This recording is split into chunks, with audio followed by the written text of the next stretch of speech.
Hello everybody, welcome to Apex Racing TV and iRacing Live for the British Sim Racers Touring Car Championship. Tonight we bring you action from the Virginia International Raceway in the United States in rounds 52 to 55. Good evening everybody, my name is Andrew Woodhouse, as usual joined by Adam Bath. Alex Simpson not here again tonight, but we do have Sam Kumo on the cameras. He'll be bringing you all the footage that you see. And Adam, very foggy conditions out here, overcast and pretty cold out there. It's very slippery for the drivers, and first lap's going to be very tricky, isn't it? Yeah, it's the weather that's almost synonymous with the Kia Optima, really. Takes us back to the days of when we first started covering the series. There was a lot of races with these sort of conditions. I remember a race at Indianapolis in foggy conditions that was pretty incredible. But yeah, we've got it here. I personally like it when the conditions are a bit like this. It really allows the car to turn a bit more through the corners. We'll see how the drivers can cope. But this opening lap, especially around a circuit surrounded by grass, and very slippery grass as well, it's going to be a very close first lap. Two drivers in qualifying, Adam, absolutely class of the field. Ashley Sutton and Jamie Fluke. Sutton 52.1, Fluke 52.5, and then 0.6 of a second back to the third place man, Stelian Chepelevsky. And in a grid of nearly 50, that is a massive margin. It really is, isn't it? And it's a classic CQR versus Apex battle again. I believe Jamie Fluke is filling in for someone as Apex. Yeah, He's a reserving. We didn't have a reserve, so Katz isn't here for a couple of weeks, so Jamie's doing the reserving for us, I believe. And they couldn't really have picked a better driver, really. BSR Winter Series champion, but yeah, him and Sutton, they're definitely going to be one to watch at the front. And in recent times, the opening race of the BSRTC has almost been as good as the closing races. So yeah, we are in for a good race as Jamie Fluke slides his way through the Oak Tree Bend, which is no longer there. It blew over in a storm, I think. Yeah, the corner's still there, we must say, but the tree isn't. That was the end of that, sadly. And but hopefully all the drivers will still be there at the end of the evening. 8-lap race, this one, the first one, and then 3 more to come with the reverse grid, which will spin by the Wheel of Fortune. If you don't know, we spin the wheel and generate a number. That number goes on to pole position. Very self-explanatory, and yeah, it always provides us with a lot of fun, doesn't it? Especially if it's a full. Oh, if it's a full, it's absolutely brilliant. And I think we did have one race meeting where we had 3 fulls, I should say. But let's run you through the championship standings. I'm sure the championship contenders don't like it when there's a full. That's for sure. Oh no, they're definitely not. David Baker leads the way. 426 points out of Stelian Chepelevsky.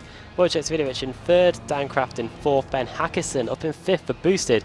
6th place is Richard Gore, he's just slipped outside the top 5. Alex Walensky 7th, Sven Glatzel, a good race meeting last week at Road Atlanta, means he's now back up to 8th. Kip Stevens 9th and Nicole Foggy in 10th position. In the AM standings, it is Nicole Foggy leading the way there for Northern Lights Racing. Then it's the 2 boosted cars. John Roberts, the AM champion from 2015, ahead of Stuart Atkinson in 3rd. Roy Verke and Max Wright, the 2 Automech Knock Hill drivers, knocking on the boosted guy's shoulder. Stephen Baxter in 6th, 7th Thorstein Helgeson, 8th Andrew Whitehead, 9th Ross McFarlane, and 10th is Laura Bond.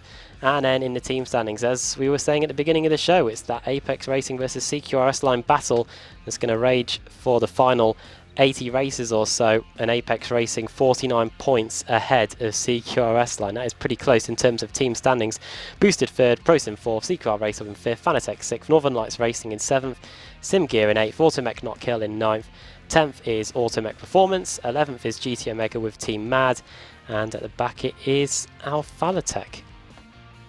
Right then, yeah, so we've got the grid order to run through as we await race 1. Ashley Sutton on pole position with Jamie Fluke in 2nd, Stelian Chepelevsky in 3rd, Pete Harrod 4th, 5th for Daniel Kraft, 6th Wojciech Swidovic, 7th up, very good position, Alex Everett in there, the Welshman in the Fanatec car, Alex Smolensky in 8th, Michael Hall 9th, 10th George Simmons, Jake Blackhall 11th, Daniel Hunt 12th, Colin Cunniff 13th, Laura Bond 14th, Hugo Melrose 15th, and then Jack McIntyre and Adam Hadfield 16th and 17th. Nicole Foggy 18th, Stephen Baxter 19th, 20th for Pete Newman.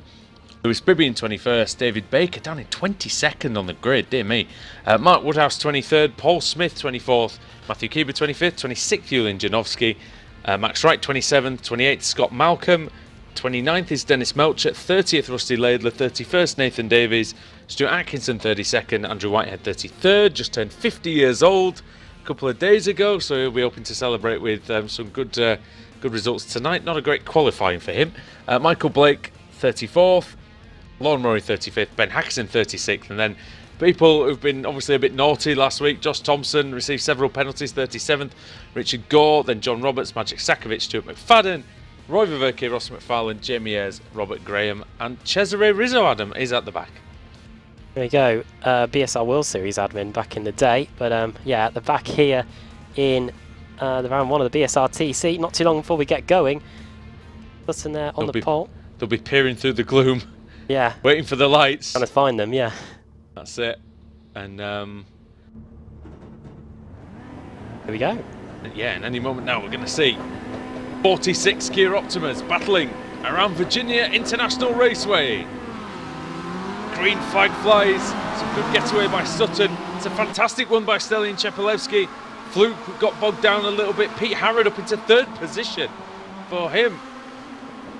Fantastic start. Sutton trying to return the line into turn 1. Trying to work with his teammate Pete Harrod. Well, his stablemate CQR, of course, race hub on CQR S-line. A couple of cars on the grass, but nobody coming to grief so far. Oh, Pete Harrod looking to go into 2nd position, but Stelian Chepelevsky looks like there was a tiny bit of contact between them. There's a crash in the middle. Oh, somebody's up in the air. I think that might be Everett. One of them's Diogo Melro, the pink mirrors. Alex Everett, Daniel Hunt, and there's a Simgear car on the grass as well. That is Jack McIntyre. Well, good start for Simgear, but it has been an absolutely fantastic start for CQR. Pete Harrod up 1 position, Dan Craft also 1 position. Jamie Fluke, you have to forgive him really, because he's not really regular in the BSRTC anymore. Down to 5th position, lost 3 positions there at the start. I know from my experiences in Canada here in the a couple of weeks ago that since the Kia has changed, he's changed a lot since Jamie Fluke last drove it in competition. And yeah, starts were one of the things that are completely different. So Fluke falling victim to that. I'm sure he'll fight his way back again. Former champion, of course, in this series. Ashley Sutton trying to convert that half-second advantage that he had in qualifying. He had a second over Stelian Chepelevsky, Adam. But as we've seen before, Chepelevsky much faster in the race, and you can see now Jamie Fluke muscling his way past Harrod, and Daniel Craft has got past the pair of them. Yeah, we've just seen a lot of slipstreaming taking place on that back straight.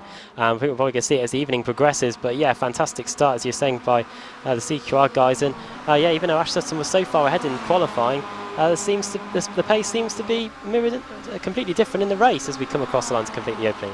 Eppy's always got the race pace though, hasn't he? And we've seen in the past Ashley Sutton can make his way through the field extremely well. His race pace isn't always, don't get me wrong, it's very fast indeed, but it's sometimes can be matched by the likes of Wojciech Svidovic and Stelian Chepelevsky, and Cheppy's one that definitely gets better usually as the races go on.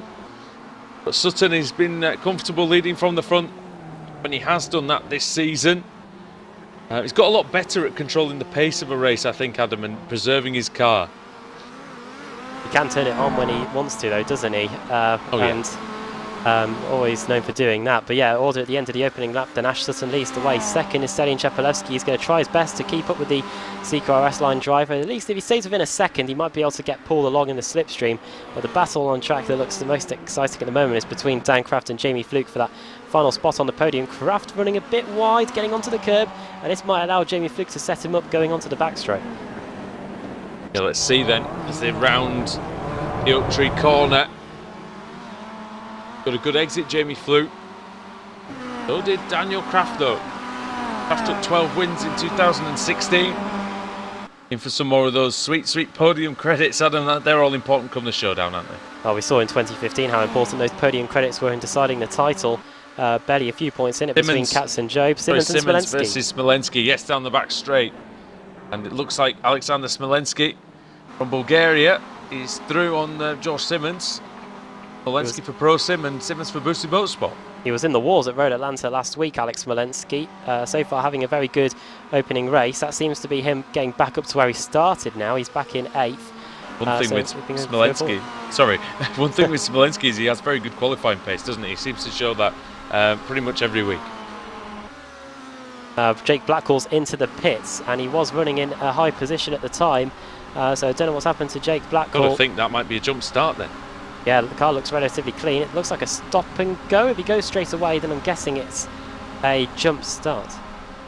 Problem with the might be a meatball flag here. Damage. Damage to the right front of the car, we're getting told. So I wondered if he got.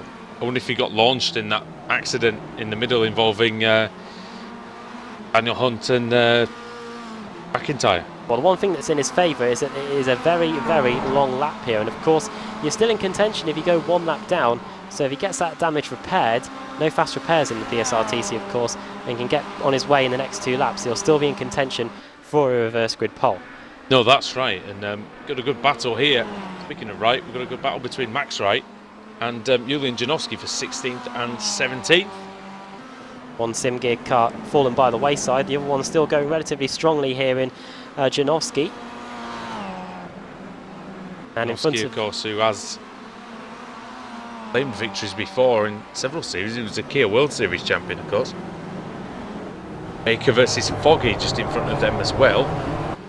Northern Lights Racing once again represented inside the top 15 or so. Foggy the AM leader. Let's see how close these guys can get to those two in front, Max Wright and Julian Janowski, because it is a very long straight, and you can see that Foggy going for the move on Baker. Yeah, appropriate conditions for him, of course, but in his element. Yeah, he is indeed. Around the outside of David Baker, though, on the brakes, very, very late on the brakes, is Nicole Foggy. And Anna's doing extremely well in his first season in the BSRTC. But past the former champion, who looks like he's struggling a bit for... It looks like he's struggling for a bit of pace, Adam, but he has gained 7 positions, David Baker. Yeah, Baker doing a good job, championship leader. Wants to get those points on the board, really, because it is so annoying if you get a DNF, and that is 0 points compared to the amount of points you just get for finishing in, I don't know, 15th or so position where he's running at the moment. Tell you what, though, the weather may be foggy. Those tyres won't be baking out there, that is for sure. Oh, that's true. 21 degrees is the track temperature out there. 21 in the air temperature as well. Nice battle for second place has just formed all of a sudden. Stelian Chepelevsky is now 2 seconds behind Ash Sutton and has got a Apex Racing sandwich going on here. Chepelevsky second, Kraft in that CQRS line car in third, and Jamie Fluke in fourth. Yeah, I think Kraft looks like the quicker of the 3 here. It's just whether he can get through. Like I say, we've seen a different Daniel Kraft this season, a bit more focused, a bit more... Fluke sideways through that. That's an excellent corner over that crest, Adam, that left-hander. And it leads into the very tricky braking area for this double apex corner. It's similar to that double apex left in Bahrain, isn't it? Slightly faster entry to the first part. Almost like it's similar to the back section at Mosport as well, isn't it? Yes. That right-hander and then the tight right to 90 right to go even onto the Road Atlanta yes. as well, which we were at. We were at the other day, weren't we? Here comes Fluke round the outside, but into the roller coaster section. Kraft will have the inside line for the final bit, but Fluke has the inside there, and he might just be clear. Indeed he is. So Jamie Fluke gets back one of those positions that he lost at the start. Is now up into 3rd position. There goes my point of saying Kraft that looked like the quickest one in the group. Now Fluke's task is to keep him behind the CQRS line driver. And we enter lap 5 of the race now. 4 to go. Stelian Chepelevsky, well, he's not able to stay with Ashley Sutton. After that fast start, I wonder if Sutton may be running slightly lower tyre pressures or something, you know, maybe to get them up to temperature a bit later on. Well, the CQR setup will no doubt be a good one, but we are setting ourselves up here. See what I did there for a good battle. Oh no, it's car off, it's Sutton. Oh, Ash Sutton it's the leader. Well done, Woody. Great curse to the commentator there, but Stelian Chepelevsky, we've got a race now. I don't think that's my fault. We're on the inside here, side by side, wheel to wheel, bang, take that, he says.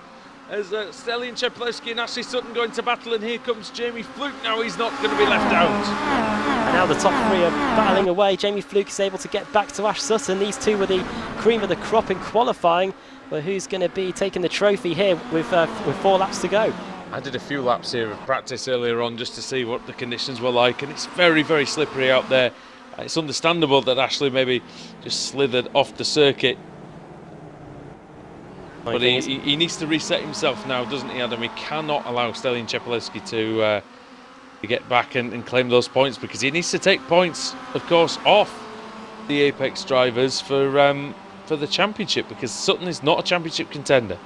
So finely balanced, isn't it? Only 49 points between Apex and CQRS line. Now the two Apex cars are battling amongst themselves as we go down the back straight, 1.5 kilometres long, and into the right. And close. Very close to Fluke too. Don't rule Pete Harrod out either in that 5th position.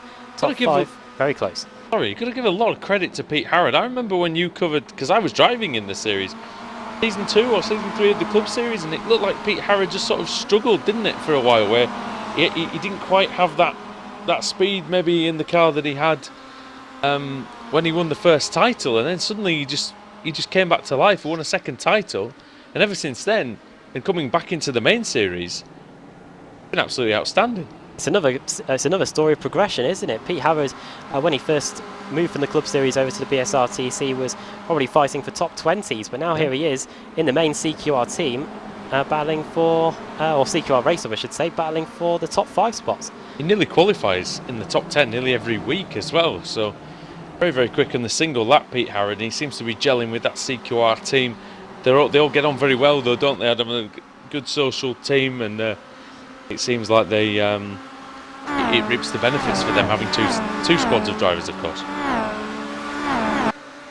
Really helps in terms of the team standings, definitely, especially if you've got drivers that are able to turn in, week out, and if not, that have a whole load of solid reserves in your team, like Apex with Jamie Fluke. We had Alex Simpson in the car, but he was just a celebrity driver, wasn't he, just a few weeks ago? Yep. But yeah, here we go onto the back straight again through the Oak Tree Bend. Jamie Fluke, he knows, I think, that he could get to Ash Sutton if he could just get by Stelian Chepelevsky. However, that Apex setup seems to be very, very quick in a straight line. Yeah, so even Fluke in the same car having a difficulty getting up there past Stelian. I wonder if Stelian will give Jamie a go at this. See if he can. There's not long left. There's just going to be 2 laps to go once they come down through this brilliant section of corners. The roller coaster, as we said. The big long right-hander which leads onto the main straight coming up just now. Only 2 laps to go when we get to the line as well. Fluke might be able to set him up here. Chepelevsky was a bit wide through the final corner, building up the speed again to 200 Ks, and probably going to be reaching about 230 or 240 by the time we get to the first hard braking zone here. If Alex Simpson is watching this, he'll be watching through his fingers potentially at this point. Oh yeah. Saw one of his Apex cars get taken out in the Formula Renault by one of his co-commentators. He doesn't want his reserve driver taking out his championship contender. I wasn't going to bring it up, but you know, since you've done it, yeah, you just decided you needed a pit stop, didn't you? That was it. I think I've reopened some battle wounds there. As, oh dear. Lewis Bibby has just gained 2 positions. Colin Cunniff and Stephen Baxter, he seems to have just got by. Well, he's trying to get past Cunniff. Cunniff's not having it. Okay. But he's through now, Bibby. And there's company there in the form of Stephen Baxter and Nicole Foggy at the back of this group now. He's pulled away from Baker. And Janowski managed to get past Max Wright in the end for 16th place. Our colleague Paul Smith, 24th position. Doing relatively Batted there well as well, so a bit of a mediocre one for him, but he's still in the race. Still going to be points. And a tackle. Oh dear me, Savinovic has just done the bump and run. That was Michael Hall dear. At the Oak Tree Bend, and that is Wodge up into, and he's got past us. Who's got by as well? That was Simmons, wasn't it? So looking close for 2nd place. Just running out of straight, which is an amazing thing to say when you consider how long it is. Oh, Kraft very close. Kraft now trying a different line, a bit creative. And get past Jamie Fluke. He knows he's going to have to maybe try something unorthodox here, the CQRS line driver, if he wants to finish on the podium. Like I say, it could be all important for the title. Savinovic is dropping down the order. What's happened to the reigning champion? He's off in the roller coaster section. Car number 1 has had severe damage, Adam. He's been in the wall, and it was contact with George Simmons. Did not get it stopped, could he? Oh man, that's a heavy impact really, because yeah, the grass doing him no favours of slowing him down as well. Downhill off the racing line. Ashley Sutton's just got 1 lap to go then. Or he takes the win for CQRS line. But of course, 1 lap round Virginia, it's over 5 kilometres. We've seen already he's made a mistake or two, so yeah, we'll see what he can do. Well, one more opportunity, hasn't he? Really try and set him up through the oak tree. That seems to be where the move is really set up around this circuit. Now through the fast S's. VW banner across the circuit, of course, no controversy there whatsoever. Oh, Sutton sliding the car. Oh, very nearly losing it. Up down to 7 tenths actually now between Sutton and Cheppy. It had got up again a little bit. Now it looks like the Apex car being able to close in a little bit more. Perfect car control again. He is a British touring car race winner and multiple winner in this series, of course. I've forgotten how many races he's actually won, but I'm pretty sure it's well over 20.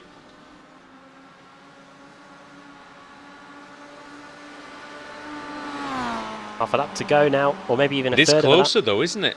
Yeah, gap down to 4 tenths, but I think Cheppy's not going to be close enough. Oh, that is very close. As Alex Walensky has got past Pete Harrod, by the way, into the roller coaster section. Well, they're wheel to wheel, actually. Oh, they are wheel to wheel. Going to be close there, but Ashley Sutton, well, he's qualified on pole. He led every lap so far.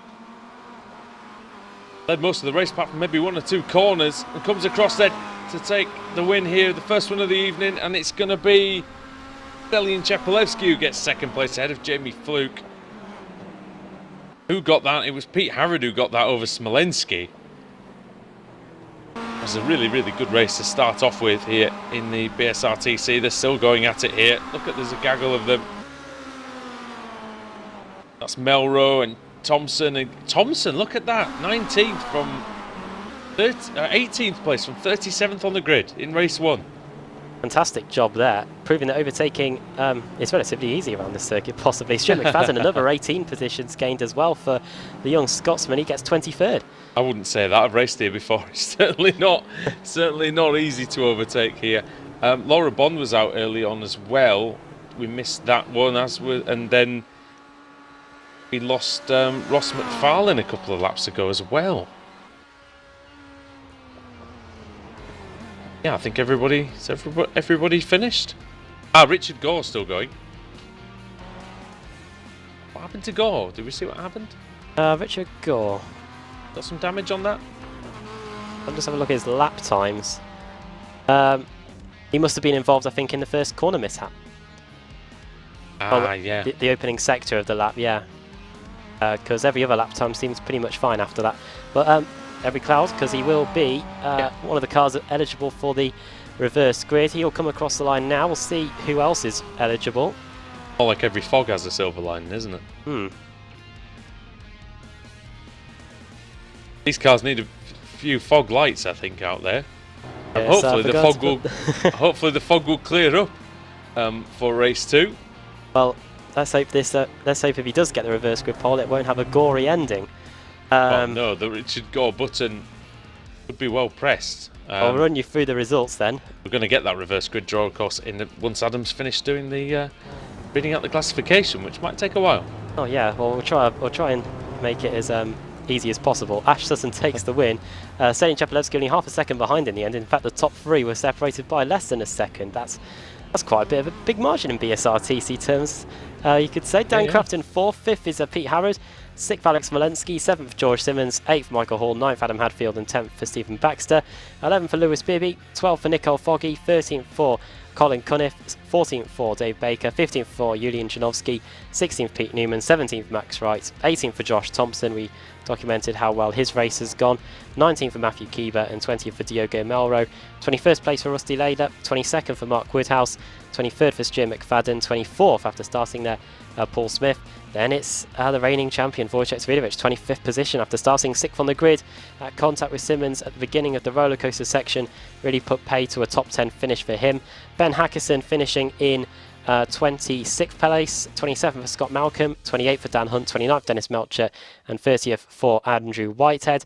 Club Series champion, former Club Series champion Maciek Sakovic finishing in 31st. 32nd for Jack McIntyre, so that little off at the start of the race didn't have too much of an impact on his race. He still got a top 35 result. Stuart Atkinson in 33rd, 34th Michael Blake, Cesare Rizzo from Stone Dead last, he got 35th. 36th Lorne Murray, 37th John Roberts, 38th Roy Ververke, 39th Rob Graham, and Richard Gore, as we saw there, finishing in 40th place. Laura Bonds 1 lap down, so she will be eligible for the reverse grid pole. And then 3 laps down, Ross McFarlane. Jake Blackhall looked like he couldn't repair that damage in the end, finished in 43rd, 7 laps down. Nathan Davis 7 laps down as well. Alex Everett 8 laps down. He was that Fanatec car that we saw stuck in the middle of the track on the opening lap of the race. And Jamie Ayres finished in 46th, 8 laps down. Just a quick one on Alex Everett as to why he came to grief. He had a screen freeze. So, and that is not the time for it, unfortunately, for the Welshman. Right then, so over to our esteemed director, Sam Kumo, former iRacing IndyCar champion and current BSR Porsche champion as well. He is going to spin the wheel and give us a number. Find out who's going to be on pole position. Did Laura Bond finish the race, Adam? She wasn't disqualified. She just finished in the pits 1 lap down. 1 lap down, so she will be on pole if we get a pole. And it is. So 41st place, Laura Bond. Well, looked like a fortunate position in the end. So she's going to go into the front row with Richard Gore and Robert Graham, Roy Ververke, John Roberts, Lorne Murray, and Cesare Rizzo are going to be chasing them down. On the face of it, it looks like a good opportunity for the 2 drivers on the front row, really, doesn't it? Good opportunity for our AM drivers as well. John Roberts second in the AM category, getting a top 5 on the grid. Where's Rob Graham in? He's having a good season, John Roberts, isn't he? Yeah, definitely. He's only, 149 points away from Nicole Foggy. Hopefully he can close that deficit in this second race. And Foggy's been spectacular so far this season. And so Roberts, going back to the form that won him the title, of course, 2 years ago. Right then, everybody. Thanks for joining us for race 1 of the evening. We're going to be back after the break with round 53 of the iRacing MSA British Sim Racers Touring Car Championship. Stay with us here on Apex Racing TV and iRacing Live. There's 3 more to come.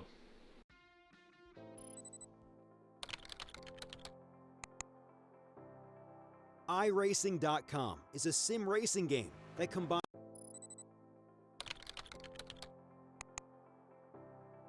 iRacing.com is a sim racing game that combines a true-to-life racing experience with an online community of virtual racers from all over the globe. iRacing offers a multitude of officially licensed cars and tracks, laser scanned with millimeter accuracy. Their car models and mechanical systems are based on real-world physics and engineered in cooperation with manufacturers and race teams. iRacing's web-based interface allows members to compare stats and test drive any combination of car and track instantly. Their skill license system ranges from rookie to pro, ensuring members are always pitted against those with similar skill sets. Members are able to sign up for a weekly race series, compete in time trials, host a private race with friends, and participate in racing leagues created and run by the community. With over 60,000 members, iRacing works in partnership with renowned motorsport organizations like SRO Motorsports Group to deliver virtual races based on the real-life Blancpain GT series. iRacing's Blancpain Endurance Series features team racing, giving members the ability to build a team and participate in races ranging from 3 hours to 24 hours. Additional partners include NASCAR, IMSA, V8 Supercars, IndyCar, allowing members to race in their very own 24 hours of Spa, Bathurst 1000, Daytona 500, and many more. iRacing.com, delivering the most authentic racing experience short of getting into a real race car.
kick Candy, what a move. Truex on the outside, contact made. 56 slides in at a 4.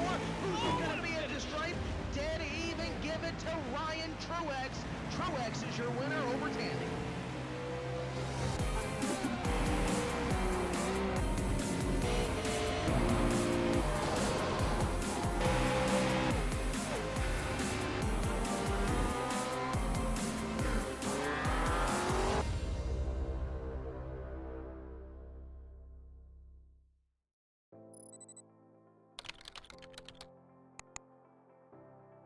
iRacing.com is a sim racing game that combines a true-to-life racing experience with an online community of virtual racers from all over the globe.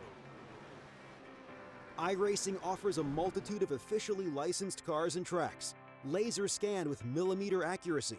Their car models and mechanical systems are based on real-world physics and engineered in cooperation with manufacturers and race teams. iRacing's web-based interface allows members to compare stats and test drive any combination of car and track instantly. Their skill license system ranges from rookie to pro, ensuring members are always pitted against those with similar skill sets. Members are able to sign up for a weekly race series, compete in time trials, host a private race with friends, and participate in racing leagues created and run by the community. With over 60,000 members, iRacing works in partnership with renowned motorsport organizations like SRO Motorsports Group to deliver virtual races based on the real-life Blancpain GT series. iRacing's Blancpain Endurance Series features team racing, giving members the ability to build a team and participate in races ranging from 3 hours to 24 hours. Additional partners include NASCAR, IMSA, V8 Supercars, IndyCar, allowing members to race in their very own 24 hours of Spa, Bathurst 1000, Daytona 500, and many more. iRacing.com, delivering the most authentic racing experience short of getting into a real race car.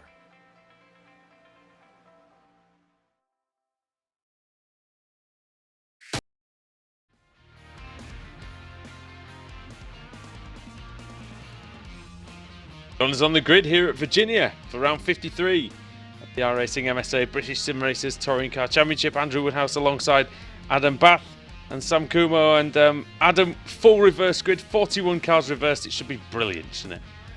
Really looking forward to it. Yeah, we've got conditions for this one. The fog has gone away. We've got a full reverse grid. Laura Bond on pole, Richard Gore second. We were saying during the commercial break that it looks like he might be the favourite for this one. But you can't rule out the very quick AM drivers behind him in the likes of John Robertson and Rob Graham. Indeed. Yeah. We've had a minute of gridding. We haven't got all the drivers here, so... Oh yeah, Gore, Graham, Murray and Rizzo. Looks like they're all starting from the pits. We go then. Look at the advantage Laura Bond's got already. And away we go then here at Virginia for race 2. So many pit lane starts. Laura Bond, she's got the whole track to herself at the front. And then the battle rages between John Roberts and... Is that Roy Ververke? I think it is. And Roberts through into second position. He's gained 3 positions basically automatically in it. Then it's Atkinson, then it's McIntyre, Sakovic, Melchert, Hackison and Blake. Good starts from Hackison. He's up 8 positions. Paul Smith up 5. Melchert up 6 positions as well. So a lot of the overtakes all going already. And you can just see in the background of one of those shots. There's Smith. Somebody's lost it. It's Smith. Is it Smith? Dan Hunt's been turned around as well. Hunt again for the second race in a row. They're still piling in. Nobody's paying it. Oh, Dan dear Kraft. me. There's a car 20 is over. Don't know who that is. Car 20. The track's nearly blocked and there's people just piling in. McFarlane. A lot of drivers coming to grief there. I think he's up Fluke as well, possibly. Fluke is looking a little bit wounded at the moment. Number 150. We were told during the break that he had problems with his clutch in race 1. Might have more issues here in race 2. Laura Bond leading, Roy Ververke in second, John Roberts third, Stuart Atkinson fourth, Jack McIntyre in fifth. I'm going to say it now because I haven't said it, because I have to say it at some point. Laura Bond has never won a British Sim Racers Touring Car Championship race, Adam. There we go, get out of the way straight away.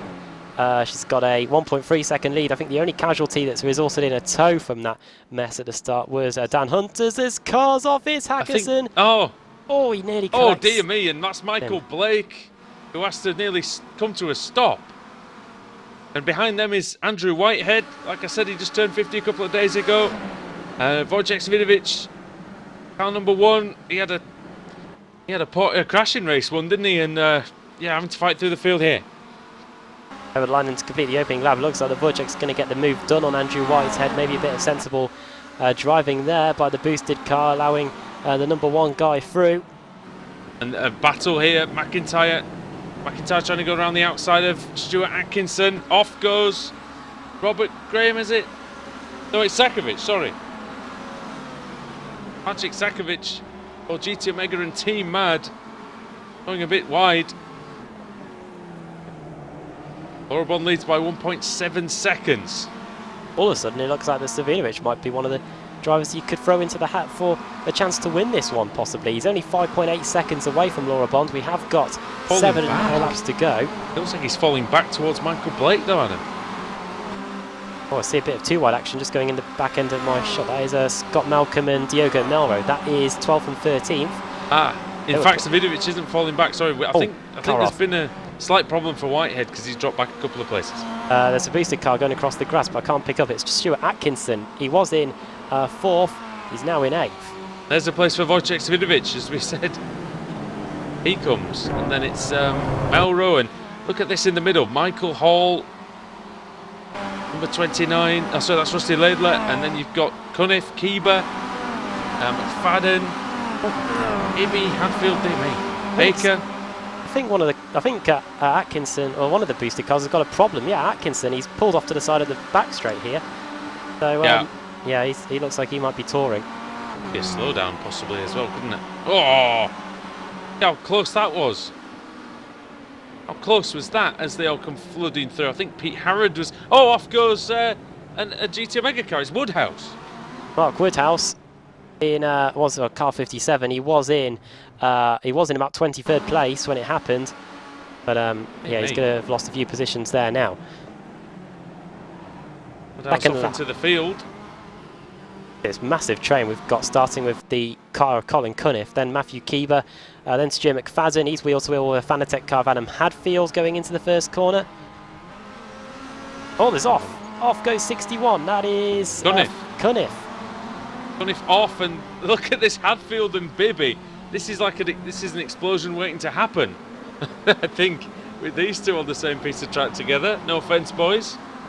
Scenes of a Formula Ford race here. As up inside goes McFadden. Oh, he's having a look on 25. That's Matthew Keeber. Hasn't he won a race this season, Matthew Keeber? I've come close here. Alpha-Tech. I think Alpha-Tech have struggled, really. We've had so many races. And now it's Alpha-Tech being sponsored by a new sponsor, of course, the bright yellow liveries. I can tell you now that Wojciech Svidovic is up into 6th place. Problems, as they bang wheels. Problems. Off goes a Fanatec car. Yeah, Hadfield. Me. Just a collision with, was it with McFadden? Dave Baker is in this group as well. He'll be looking to just survive this, you would imagine, the Englishman. Change for 5th position. Well, it's a battle actually. John Roberts versus Wojciech Svidovic. 5th versus 6th. Apex versus Boosted going into the roller coaster section. And through goes Wojciech. Roy Verke has closed this gap down massively at the front here. He's just chipping away at the lead. It was 1.7, it was 1.4. Now it's down to less than 1 second, as you can see. Don't need me to tell you that, but Jack McIntyre is now probably the new favourite for the race victory because he is right behind Roy Verke. There's the top 3. A third of the race, well, yeah, nearly half the race gone as we start lap 4 of 8. Half a second at the line, 57.6 for Verke compared to 38.5 from Laura Bond. Although, as we said before, overtaking isn't that simple around Virginia International Raceway. And we've both raced here, and we know it is. It is very difficult, unless your name's Ash Sutton, where you gain 21 positions, which is what he's done so far. Make that 22 very as nice, he gets past David Baker. That was very smooth. Like that. Yeah, he's gone past his teammate here, Baker, and Baker's no slouch. Simmons going a bit sideways there. He's already taken out one apex cut. Trying to go up the inside. Yeah, very close there. That is Simmons now in 20th place, Sutton up in 19th. After taking the win in race 1, started at the very back, now finds himself up inside the top half of the field again. Did you say it was Paul Smith who was facing the wrong way around at the start? Yes, in that tight complex. After all that business that went on, everybody piling into the accident scene, Paul Smith has no damage. He must have bailed out of it the moment he got turned around. He must have made sure he got way clear. Yeah, well, I think he was just sort of stuck there and everyone else hit each other and not him. McIntyre then. The second. Making his move for P2. Sim Gear versus Automech here. Verke driving for the Automech Knock Hill team as opposed to the other Automech outfit, Automech Performance. Circuit in some parts quite similar to Knock Hill, isn't it? Definitely, yes. This roller coaster section is Knock Hill-esque a bit. Duffus Dip, isn't it? Yeah. Now we just need those massive curbs where we see the cars flying about on two wheels. Yeah, we do. We definitely need a circuit like that here in the BSRTC. I know there's a lot of jokes about them doing Knock Hill or not doing Knock Hill, but it would be great to see. Potentially Snetterton, I think. But the iRacing crew going from Boston to Dunfermline. It's a long way away. I've driven past Knock Hill. It's a long way. It's in the middle of nowhere. It really is. As Laura Bond still leads then on lap 5. She's going to have to try and stave off Jack McIntyre. Laura Bond did qualify 14th for race 1 though, so pace is there. You know, we have to talk about it. We can't. It's one of those things we can't ignore it. There's probably some nerves there, given the fact that, you know, we've all taken our first win in something, and it's been very nerve-wracking until you actually cross the line.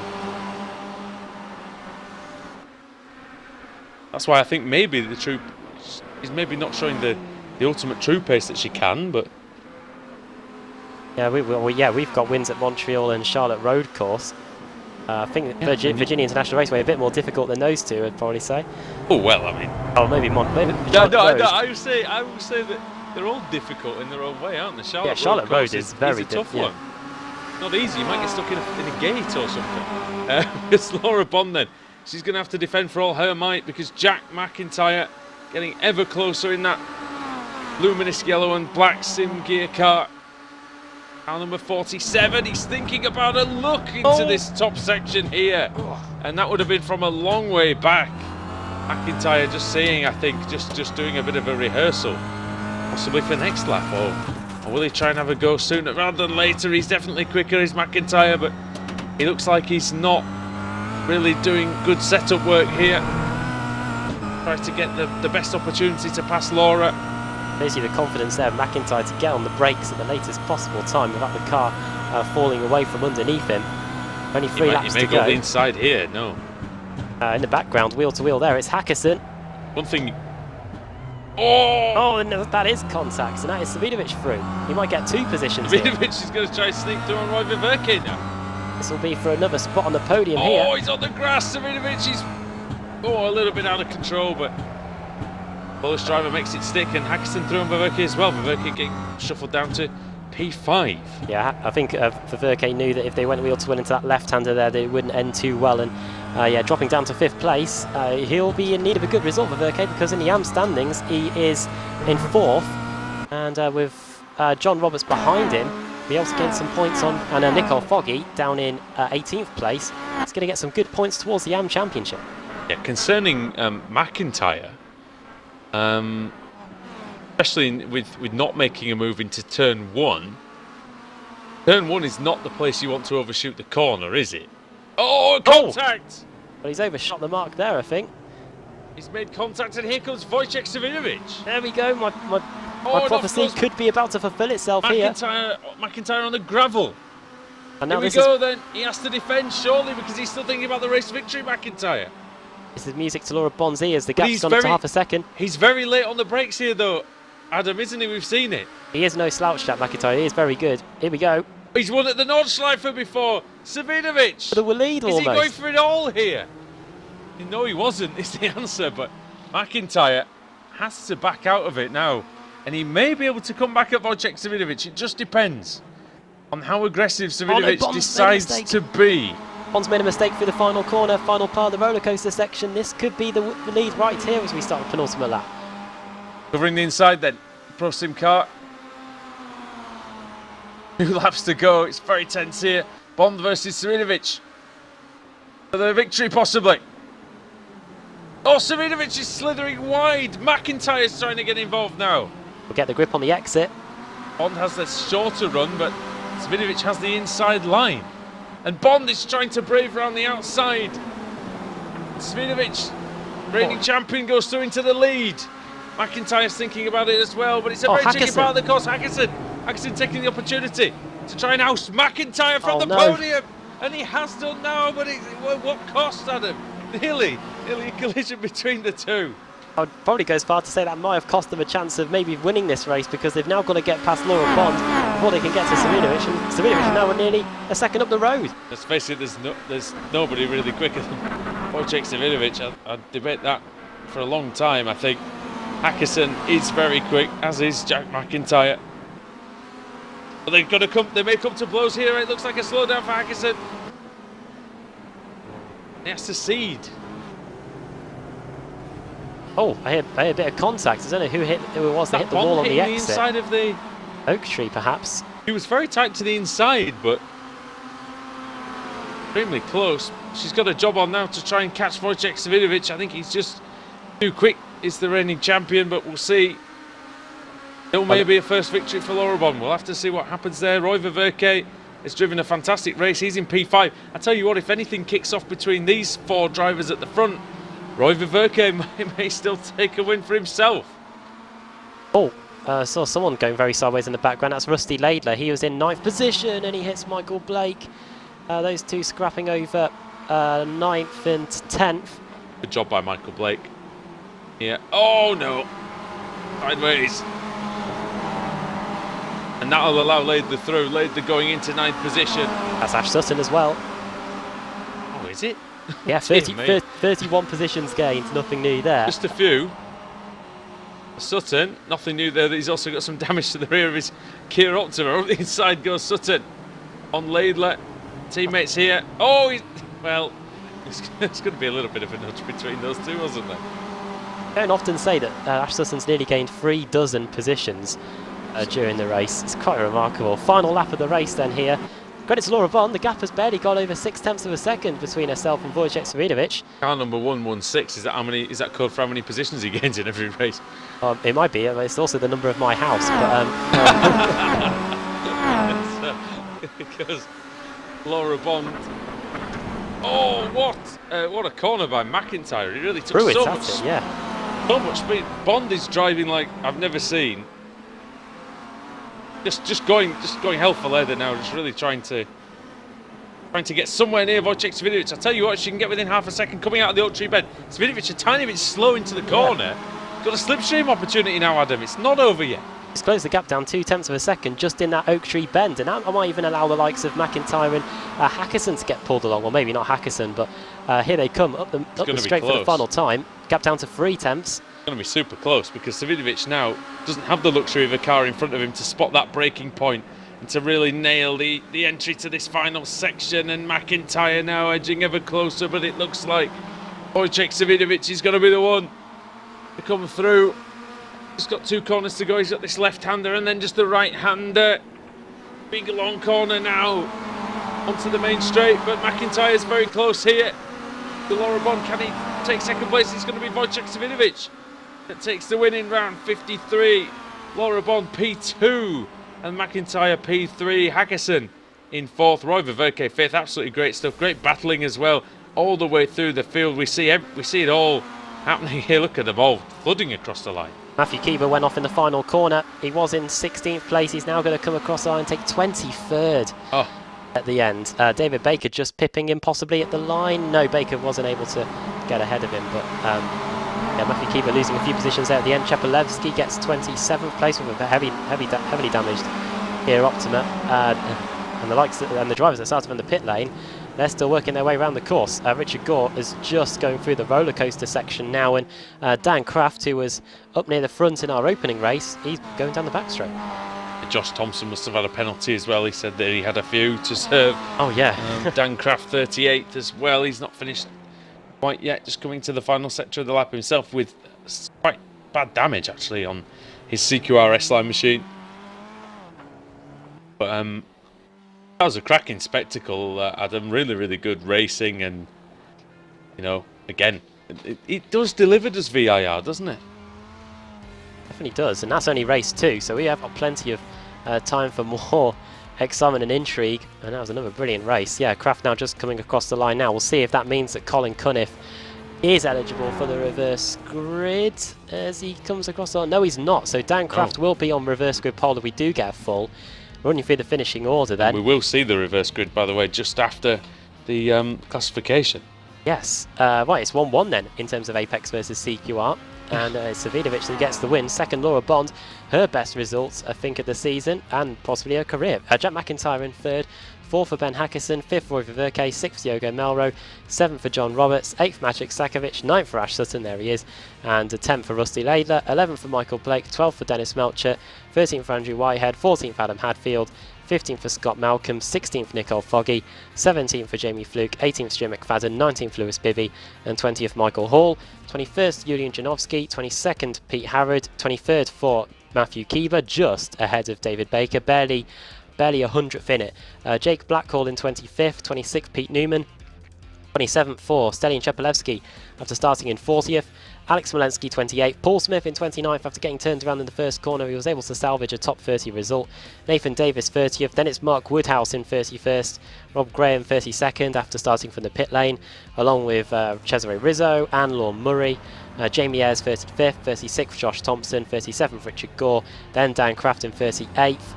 Interestingly enough, that's where he started. And then the cars that are not classified finishers: Colin Cunniff 2 laps down, Max Wright 3 laps down, Stephen Baxter also 3 laps down, George Simmons 4, along with Stuart Atkinson, Ross McFarlane 7 laps down. And then the 2 cars that were really hit by issues in the first sector of lap 1, that is Dan Hunt and Alex Everett. Yeah, thanks for that, Adam. And now we turn it over to Sam to see see who's going to be on pole for the next one. It's exciting stuff tonight. See what the reverse grid wheel brings. Will we get another full, Adam? Who knows? Well, a full wouldn't hurt, especially if your name's Dan Kraft, and especially if you want to make it 2-1 in the Apex CQR battle. It's true. It wouldn't hurt. 36, and that is Josh Thompson. So, but he's going to be hit by a penalty, isn't he? Possibly, yeah. I think he may have another pit lane start, but we'll have to see. That. Don't know that for sure. So, yeah. If it's not Josh Thompson, it'll be Jamie Ayres that gets reversed onto pole position. So I'm sure we'll see that. Bad luck for Richard Gore and bad luck for Daniel Kraft there as well, by the way. But good luck for people like Mark Woodhouse, Paul Smith, who came to grief a little bit earlier on. Stelian Chepelevsky as well. We saw how far Savinovic came back to get the win. He's starting not too far away from that pole position. And also Pete Newman, who got walloped by a few cars in that first lap incident. Okay. Right, we're halfway through the night's action here at the Virginia International Raceway. Join us for more from the British Sim Racers Touring Car Championship after the break here on Apex Racing TV and iRacing Live.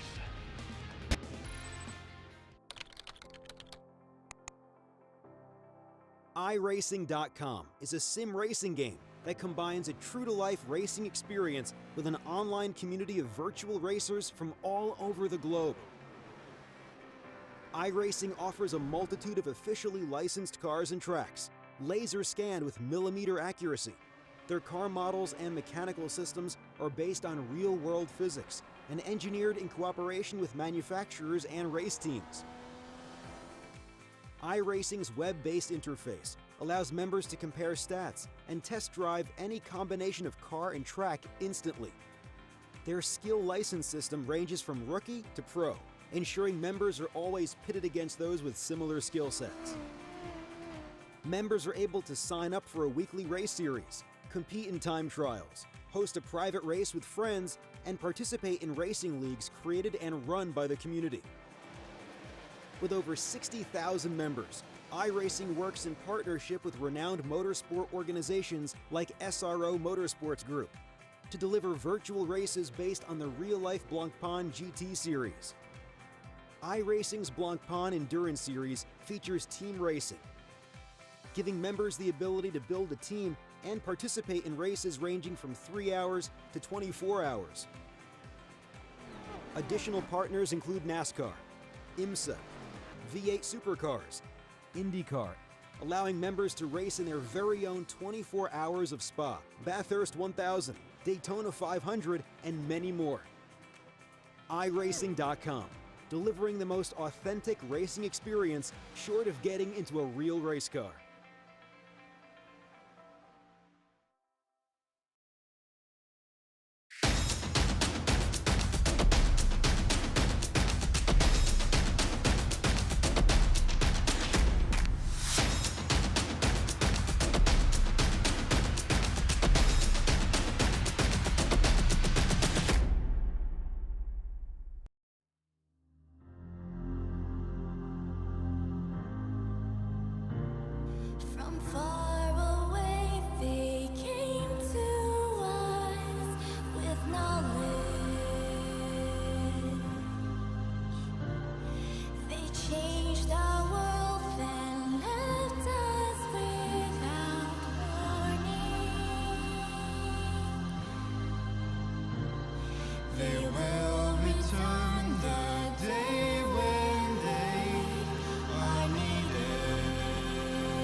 Nick Candy, what a move. Truex on the outside, contact made. 56 slides in at a 4.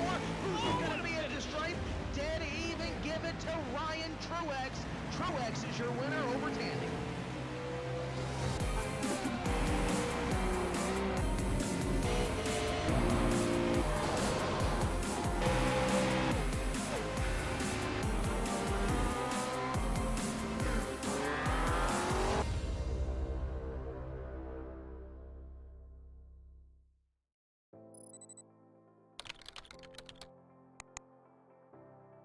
iRacing.com is a sim racing game that combines a true-to-life racing experience with an online community of virtual racers from all over the globe. iRacing offers a multitude of officially licensed cars and tracks, laser scanned with millimeter accuracy. Their car models and mechanical systems are based on real-world physics and engineered in cooperation with manufacturers and race teams. iRacing's web-based interface allows members to compare stats and test drive any combination of car and track instantly.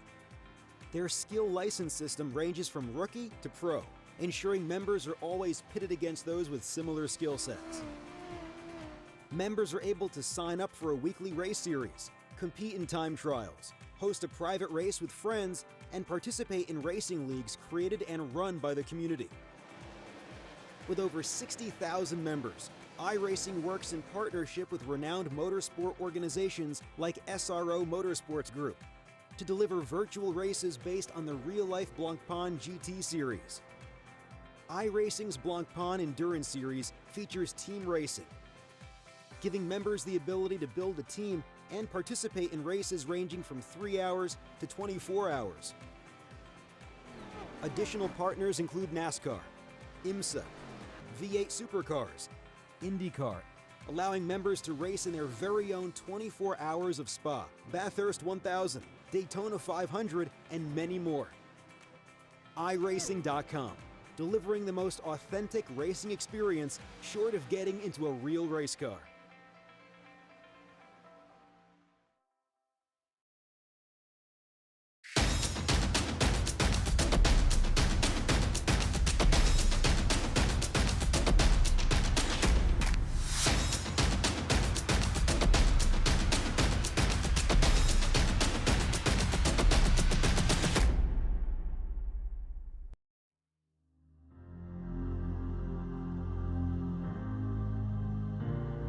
From far away they came to us with knowledge. They changed our world and left us without warning. They will return the day when they are needed. Our gaze is shifted upwards to the sky.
Welcome back to Virginia here on Apex Racing TV for the British Sim Racers Touring Car Championship.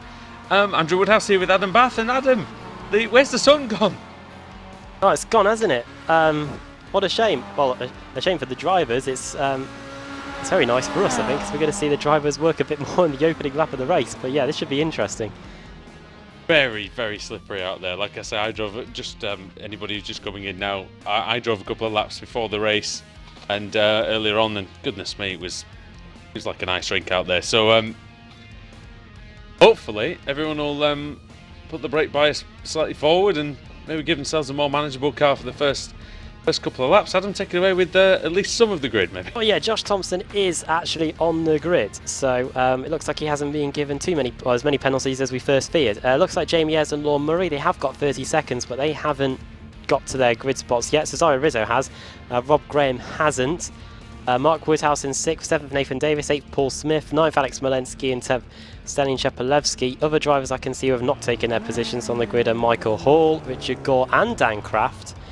So it looks like if those guys had been put on full reverse grid, they wouldn't have been able to utilise it anyway. Apart from that, yeah, everyone else has now taken their spot on the grid. Yes, and this is the British Sim Racers Touring Car Championship, of course, the year-long prize for the year-long battle for over 600,000 Dogecoins. Right then. Here we go. Josh Thompson has got a perfect opportunity here as he pulls away with a green light. Thompson's free and clear. Cesare Rizzo in 2nd position. Woodhouse, Mike Woodhouse with Nathan Davis alongside him. Davis trying up the inside. Oh, Smolensky's late on the brakes and he loses the car and he goes up the inside of the course. That's sure that's going to be a slowdown, Adam. And on the opening lap, that's going to be an absolute killer for him, isn't it? As we all go round the long left-hander, there's a race up to CQR car that's oh my goodness, everyone, all there's cars on the inside losing it. No. Oh, coming back into that's the circuit. Sutton. That's Sutton taken out there. Sutton with the blue bumper. Once again, very little care taken with the overcast conditions. These drivers should know by now what it's like. Simmons is sideways. Oh my word, Shepalevsky just squeezes Mark Woodhouse out the way. That's Cheppy up into 4th position. 4th position now, he's had a good start. Forceful stuff there by Cheppy. I'm sure Woodhouse isn't going to be particularly pleased with that. No, I wouldn't be. Onto the oak tree then for the first time, and it will be Rizzo. It'll actually just be Thompson, I should say, leading them onto the back straight. Was doing some iRacing Grand Prix practice earlier on. Amazing how you can go from racing 200-mile-an-hour plus Formula 1 cars to going to Kia Optimas, but he seems to have taken it like a duck to water here, and he's leading Rizzo up the back straight. Ash Sutton's still going after that collision earlier on that he suffered. He's still gained 6 positions so far. There we go. He's very good on the opening lap, though. I once followed him round. I think it was at Barber on the opening lap in an overcast race, and very, very amazing racecraft, really. Sutton. Start by Thompson, anyway. Likewise, Rizzo, actually, fantastic from Cesare. Really close with Thompson, actually, closing the gap down a little bit as we come round to complete the opening lap. First lap in the books then. Gap between them 4/10 of a second, and the apex car of Davis having a little look, and he hits him. No, he's miles behind. That's poor. Poor from Davis. He was never ever going to get that done. Made the move anyway. Rizzo is not going to be happy. I do not blame him one bit. He was opening a door that was already locked and bolted, I think. Through the left-hander. Breaking and entering it was, wasn't it? I'm sure there'll be some time in custody at the next race meeting for that one. With a high amount of Dogecoins for bail, I think. As it go through the left-hander, Smolensky and Rizzo, and this has just bunched everyone up. This is Smith, this is Newman, this is Baker, all involved. A lot of racer with CQR cars and a lot of GT Omega with Team Mad. It's very goodness me, very touring car, much Kia Optima, yes. In the left-hander they go. Paul Smith doing pretty well here, at 1 position. Yeah, P6 is it now? P7? Oh, P7 now. Oh dear, there goes Newman. Baker up into the top 10. And the 3 at the front really making some good headway, Adam. Managed to get clear of Smolensky. Yeah, they're making hay while the sun doesn't shine as they go down the back straight. The gap is just 1/10 of a second. Davis, he already forced his way through past Rizzo. Now he wants to try and do the same past What's Thompson. he doing? What and is he he's doing? Taking him out. Stupid driving.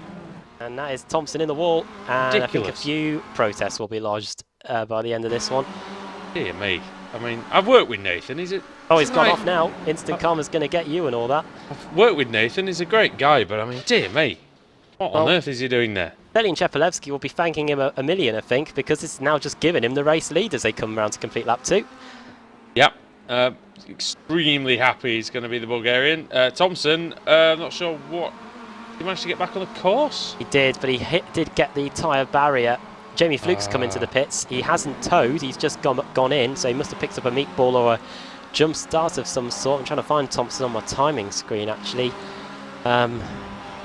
Great battle going on for 12th position 40th. as well. Nico Foggy, Stuart McFadden and Lewis Bibby. It's Bibby, winner of the BSR World Series at Donington Park back in late December, early December I should say. And they're doing well here, battling away with Stuart McFadden, who was also in that race. Oh, he's having some issues with the connection, is Bibby though. It's okay while he's behind the other drivers really, but yeah, when he gets in and amongst these guys, which he usually does, Bibby, because he's usually very good at working his way through the field. Speaking of that, Ash Sutton's still 12 positions. Yeah, 15th place now for the Jack Sears Trophy winner of 2016. Didn't let a good solid clout ruin his day. Only a flesh wound as Yeah, he goes up. it's as but a scratch. Up the hill they go. I think he literally has to just get disqualified. I think that's the only way they can stop him gaining these positions as they go up the hill. And to be honest, that's happened to him a lot in his career, hasn't it? In the BSRTC. Not in the BTCC, we shouldn't say that. Well, he did get disqualified a couple of times in that as well. Oh yeah, going into... That wasn't his fault though, like some of these ones. Just ask Matt Neal about all that. That was yeah. daft regulations and things, wasn't it? So, But, right then, hard to decide what battle to focus on really, because everyone is that close. Even Alex Smolensky is now giving Battle Stalin for the lead, Chepelevsky yeah. a bit of food for thought. Oh no, Pete Harrod. Pete Harrod, who was in 10th, is rejoining now. Down to 14th. He's only lost 4 positions, but he went off on the exit of the roller coaster section. yeah, disappointment for Harrod, who ran very well earlier on, of course. Alex Smolensky's all over Stellian at the minute. We saw this in race 1 though, didn't we? Chepelevsky, when he got to sort of this half distance point, he really seemed to suffer out there and just didn't have anything for Ashley Sutton. Well, he'll be hoping that Nathan Davis can get back and give him a helping hand a bit here. Well, he will, given the form that he's showed in this race. Or give him a forceful hand to the back of the home. car. 3/10 of a second then between Smolensky and Cheppy. Fastest lap of the race by Alex Smolensky as well on that last lap. It may say 3/10 of a second on the timing screen, but that is definitely not 3/10 on the track, but maybe a bit closer than that as they go through the S's and into this very tricky left-hander where he can easily get forced wide. Excellent corner that, Adam. It plunges away on the exit. Got to be very precise, and Oh, that's not- Smolensky was at that time. Oh, and Davis hits the wall. He clouts it on the exit. Somehow Smolensky recovered well to take the line. Look at what's this going on. Oh dear, this is Rizzo, this is Paul Smith, who's now going to the inside. Baker. David Baker in the mix. And behind them is Blackall, Newman, Hall, I think McFadden. And then that's the battle we were watching before between Bibby and Foggy. Careful, guys, as they go up to the If he's roller coaster through. section. Oh, no, he's not. Paul Smith ejected out of that position. Oh, Rizzo says, please fasten your seatbelts. You're going for a ride. And that's the same thing, really, that happened to Thompson, yeah. Thompson, yeah. Well then, battle for the lead resumes. Here comes Smolensky. The gap is now 1/10. It might even be less than that as they come down the front straight to start lap 5 of the race. Over half the race gone now. Yeah, I'm watching this battle further back, so take it away, mate. Here we go into the first corner. Oh, they're both superly late on the brakes. Smolensky going to the outside. He's going to try and do what Savidovic did to Laura Bond, pin them on that inside line. The circuit will work in Smolensky's favour because the next braking zone is this left-hander here. And it will be Alex Smolensky who gets turned off. Stalin Chepelevsky through into the lead. And I tell you what, I think Chepelevsky and Davis have been taking tips. Dear me. All kicking off at the front of this race, isn't it? Bump and run there, and Walensky will not be a happy bunny with that one, I think. Although that is a much better rejoin than he did at Phillip Island that time. Can't catch a break, can he? But Apex Racing, by hook or by crook, or by crash or by smash. Mostly by crash and smash. Yeah, they are now 1 and 2 with Mark Woodhouse now into 3rd place. They're gonna be racing their way to victory, and probably victory to be the first car on the boat. Oh no! What's happened? It's Rizzo. Oh, he's off, and now he might take the lead here because he's on the other side of the circuit. Oh no! What took place here? He was on the wrong line, wasn't he? Tell you what, he was very happy that we have these vast open spaces around Virginia International Raceway. Bit of a godsend, isn't it? He lost the rear, didn't he? And then, yeah, could only slide onto the grass. Once the grass claims you here at Virginia, well, it's pretty costly. It's a bit like Lime Rock Park in that way, isn't it? In the first corner where you go off there and you're never seen again. So I'm just going to go back myself and have a look at what happened between Smolensky and Chepelevsky. yeah, I didn't see it as such. It was the start of the previous lap, wasn't it? Hard to tell, really. I'm gonna have a look at it. Oh, there was room for manoeuvre on the inside, but yeah. Chepelevsky trying to keep the tight line. Smolensky squeezing a bit, but it's okay. I don't know. That one I'm not sure about really. Adam, it looked like he tried to go. Looked like Smolensky just tried to almost break in a straight line, didn't he? Yeah. Even though he had the car on the outside, it's a tough one. Very, very tough one. Well then, this means now it's an Remember that happened to me at Silverstone International. Oh Once, yes. a similar thing where I was trying to be a little bit clever and trying to sort of pinch a couple of feet on the braking, and yeah, it didn't work, and that's what happened to me. Right then, it is a battle for the win between the two Apex cars. 3 laps to go. So much has happened in this 3rd race of the day, and yeah, the battle now is on for the final spot on the rostrum between Mark Woodhouse and Dave Baker and everyone else. Oh, that's Blackall sideways through the right-hander. Oh no! Newman and Hall getting together. Oh, no, McFadden says Hall. thank you very much. I'll have a bit of that, says the Scotsman.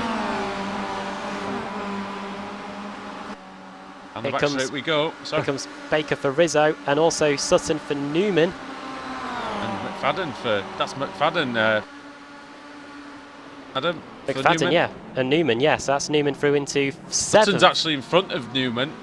Yeah, Sutton now up 21 positions. Wow.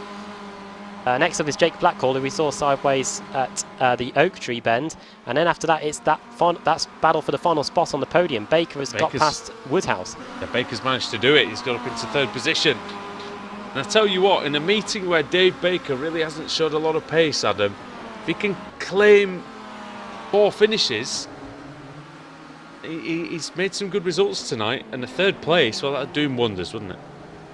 Really would, considering Stelian Chepelevsky is leading at the moment in a race where Cheppy was really hoping he'd be able to take points away from Baker. He's not going to be taking too many here, well, that's unless Nathan Davis can give Baker a helping hand and take his own teammates off. But I'm sure the 2 teammates will be in communication with each other to make sure that definitely does not happen as Sutton gets past Blackall.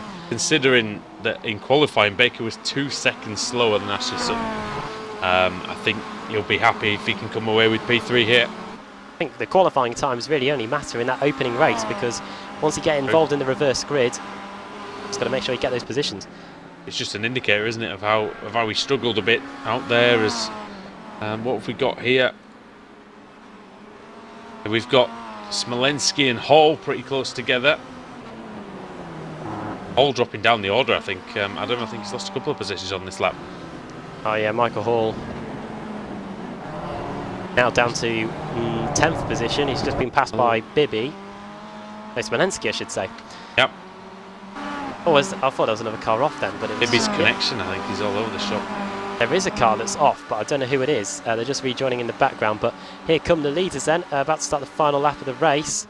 Just going through the roller coaster section now. Can't work out who it is. Or maybe was it? I think it's number. I think it's Foggy.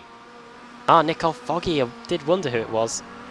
Foggy's dropping down the order. Oh, it was Dan Hunt actually. It was Dan Hunt that was the car that was flying Foggy's off. had an issue anyway, it looks like, because he's down with Whitehead and Malcolm, so he's lost about 4 or 5 places. He has got a ton of damage, Nicole Foggy, to the rear of the car. I don't know what happened. He was in 10th and the car looks to be crabbing. It is, so... Oh, he's really suffering out there, goodness me. Trying to work out what happened. Trying desperately to stay out of the way. Oh, and he tries to come into the pits, and he almost wipes out one of the Off-Falatech cars. Well, what happened was Pete Harrod and Foggy came together going into the corner where Chepelevsky and Davis have just negotiated, and the rear of the car backs into the Armco barrier as Davis takes a lot of the curb there. I wonder that might even be a slowdown for the Apex car, but yeah, that's what happened to Foggy, and he just made it back to the pits. I wonder if Davis is going to hold on to his second place though in the final reckoning, Adam, because obviously those 2 incidents really that occurred didn't end anybody's race, but Looking at the pushed them inside down the there, wasn't order. he? Yeah, he's trying everything to get by. He wants this, doesn't he, on Stalin Chepelevsky. It's to his teammates. It wouldn't be productive if he does try it, I must admit. McFadden and Newman are having their own scrap going through the Oak Tree Bend as well, so that'll be something to watch out for once we get to the line. But here they come. Here come the 2 Apex cars up the straight for the final time. Well, if these 2 manage to crash, we'll see Alex Simpson probably in about, I don't know, 5 minutes' time, I reckon. Oh, that is very late. He's going for it. Oh, that is very close. Goodness me, Davis taking absolutely no prisoners out there, and no regard for the points table really either. As Stalin Chepelevsky coming around the final corner, and he should take the win here. It's going to be close because Davis will have the slipstream. Stalin Chepelevsky wins round 54 of the season.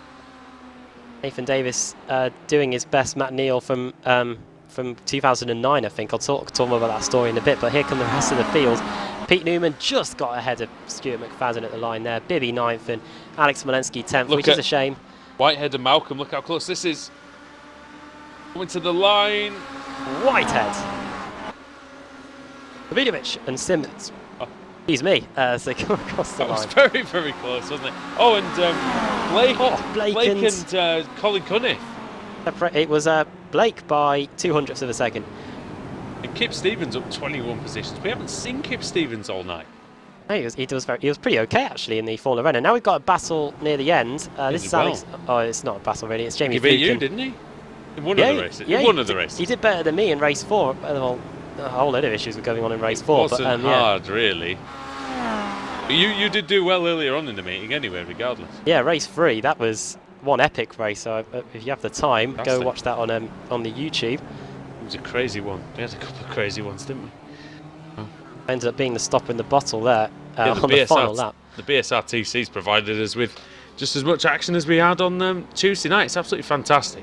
Well, Jamie Fluke's going to come across the line now and take 41st. It's 2-1 to Apex, by the way, in terms of victories between them and CQR.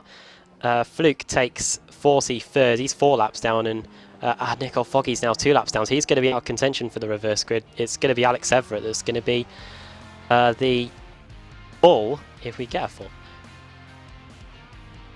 Right, before I run you through the results, yeah, I don't know if any British touring car nuts out there will remember the final race meeting of the 2009 season when it was between Giovinazzi and Turkington. Matt Neal basically did a bit of a Nathan Davis there, took out both of the Airwaves cars to get the Vauxhalls to the front. Yeah, I do remember that one. I think he was holding up the entire pack just to make sure that Turkington got backs into Giovinazzi. I think. In fairness, that's good team driving. I mean, I'm not going to say it's right, but it's definitely doing his bit for the team. You can't accuse him of not doing that, I guess. Well, we're only through the finishing order, which is just as hard as that, really. Stalin Chepelevsky takes the win. Nathan Davis second, but I wonder if he might get a few extra digits added to that second place after some of the things we saw there. Dave Baker takes third, Ash Sutton fourth, 5th for Mark Woodhouse, 6th Jake Blackhall, 7th Pete Newman, 8th Stuart McFadden, 9th Lewis Bibby and 10th Alex Walensky. Just a note, Nathan, I can't talk really after some of the things that took place at Sonoma on Tuesday night. Michael Hall 11th, 12th Rusty Laidler, 13th for Ben Hackerson, 14th for Paul Smith. That's okay for Paul, even though he started in 8th position. Andrew Whitehead in 15th, 16th Scott Malcolms, Wojciech Svidovic 35th to 17th. 18th for George Simmons, 19th for Cesario Rizzo after starting 4th, but I think he had a pit lane start, did he? Rizzo? He might be near the front actually, I don't know. But yeah, John Roberts 20th, 21st for Laura Bond, 22nd Magic Sakovic, Roy Viverke 23rd, Stuart Atkinson 24th, Kip Stevens 25th, 26th for Michael Blake. Then it's Colin Cunniff in 27th, Dan Hunt 28th, 29th Jack McIntyre, and 30th for Diogo Melro. 31st for Julian Janowski. Jamie Ayres started from the pit lane and finished 32nd. Rob Graham, I think, also started from the pit lane. He finished 33rd. Max Wright, 34th. Dennis Melchert, 35th. Ross McFarlane in 36th. Lorne Murray, another pit lane starter, finished in 37th. Richard Gore, 38th. Then Josh Thompson, cruelly taken out of the lead, 39th. Pete Harrod, 40th. I think he must have suffered some damage after what happened between him and Nicole Foggy. Alex Everett 41st, and then yeah, Foggy, the aforementioned Foggy, 2 laps down. Jamie Fluke 4. Dan Kraft, ever since that opening race, hasn't gone at all well. 5 laps down for him. Adam Hadfield 5 laps down. I think he's barely got a few laps in at all, Adam Hadfield, today. And joining him at the back in 46th, his teammate in what's been not the best evening for Fanatec, Stephen Baxter, 46th, 7 laps down. Yeah, some interesting goings on there, certainly in race 3. We're about to set the grid for the final time tonight. And of course, it's the one and only Sam Kumo who's going to do that. He's come up with a couple of big reverse grids for us so far. He's going to find this time on the Wheel of Fortune.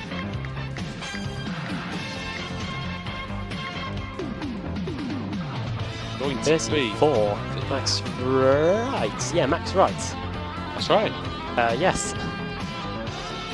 He's on pole. Rob Graham 2nd. Jamie Ayres 3rd. Julian Janowski 4th. And Diogo Melrose going to be starting in 5th for this one. Yeah, we haven't seen a lot of Diogo Melrose tonight, so maybe this is a good opportunity for the former Kia Club Series champion to get some good points for the team. Right then. Okay, one more to go then tonight from Virginia. It's been fantastic so far, I'm sure you'll agree. And that's why I know you'll be back for race 4. We'll see you in a bit.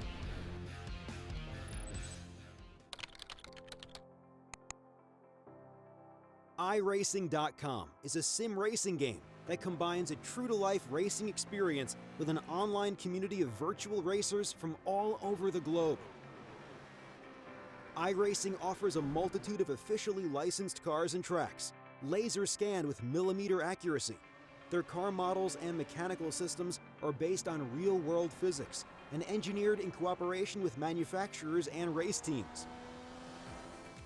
iRacing's web-based interface allows members to compare stats and test drive any combination of car and track instantly. Their skill license system ranges from rookie to pro, ensuring members are always pitted against those with similar skill sets. Members are able to sign up for a weekly race series, compete in time trials, host a private race with friends, and participate in racing leagues created and run by the community. With over 60,000 members, iRacing works in partnership with renowned motorsport organizations like SRO Motorsports Group to deliver virtual races based on the real-life Blancpain GT series. iRacing's Blancpain Endurance Series features team racing, giving members the ability to build a team and participate in races ranging from 3 hours to 24 hours. Additional partners include NASCAR, IMSA, V8 Supercars, IndyCar, allowing members to race in their very own 24 hours of Spa, Bathurst 1000, Daytona 500, and many more. iRacing.com, delivering the most authentic racing experience short of getting into a real race car.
What a move! Truex in the outside, contact made. 56 slides it into 4. Who's going to be at the stripe? Dead even, give it to Ryan Truex. Truex is your winner over Tandy.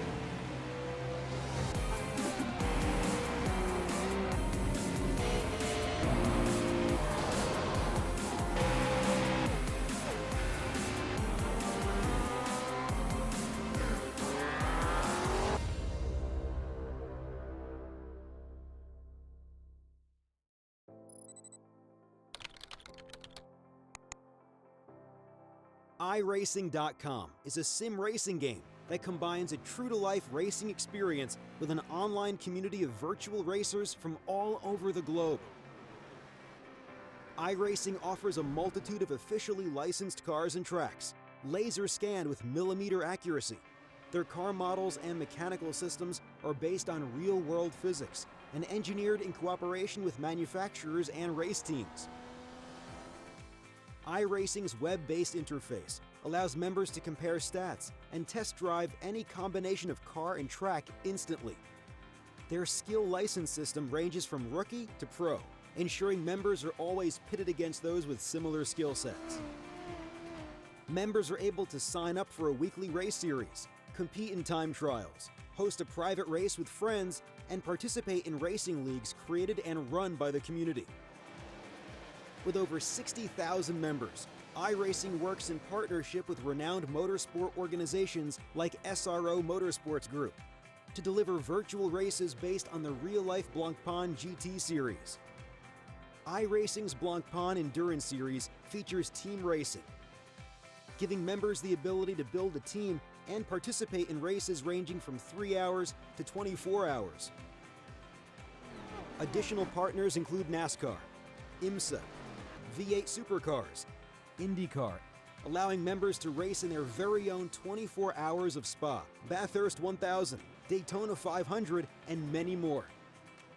iRacing.com, delivering the most authentic racing experience short of getting into a real race car.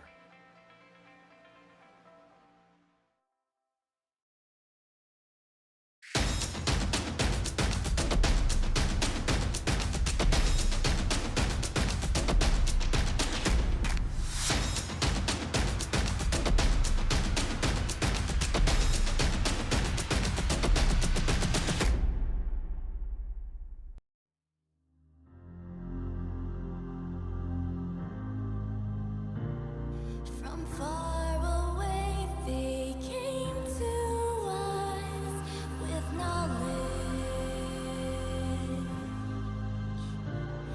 They changed our world and left us without warning. They will return the day when they are needed.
Welcome back for the final race of the evening here at the Virginia International Raceway in the United States on Apex Racing TV and iRacing Live for the British Sim Racers Touring Car Championship. Well, welcome along everybody, welcome back.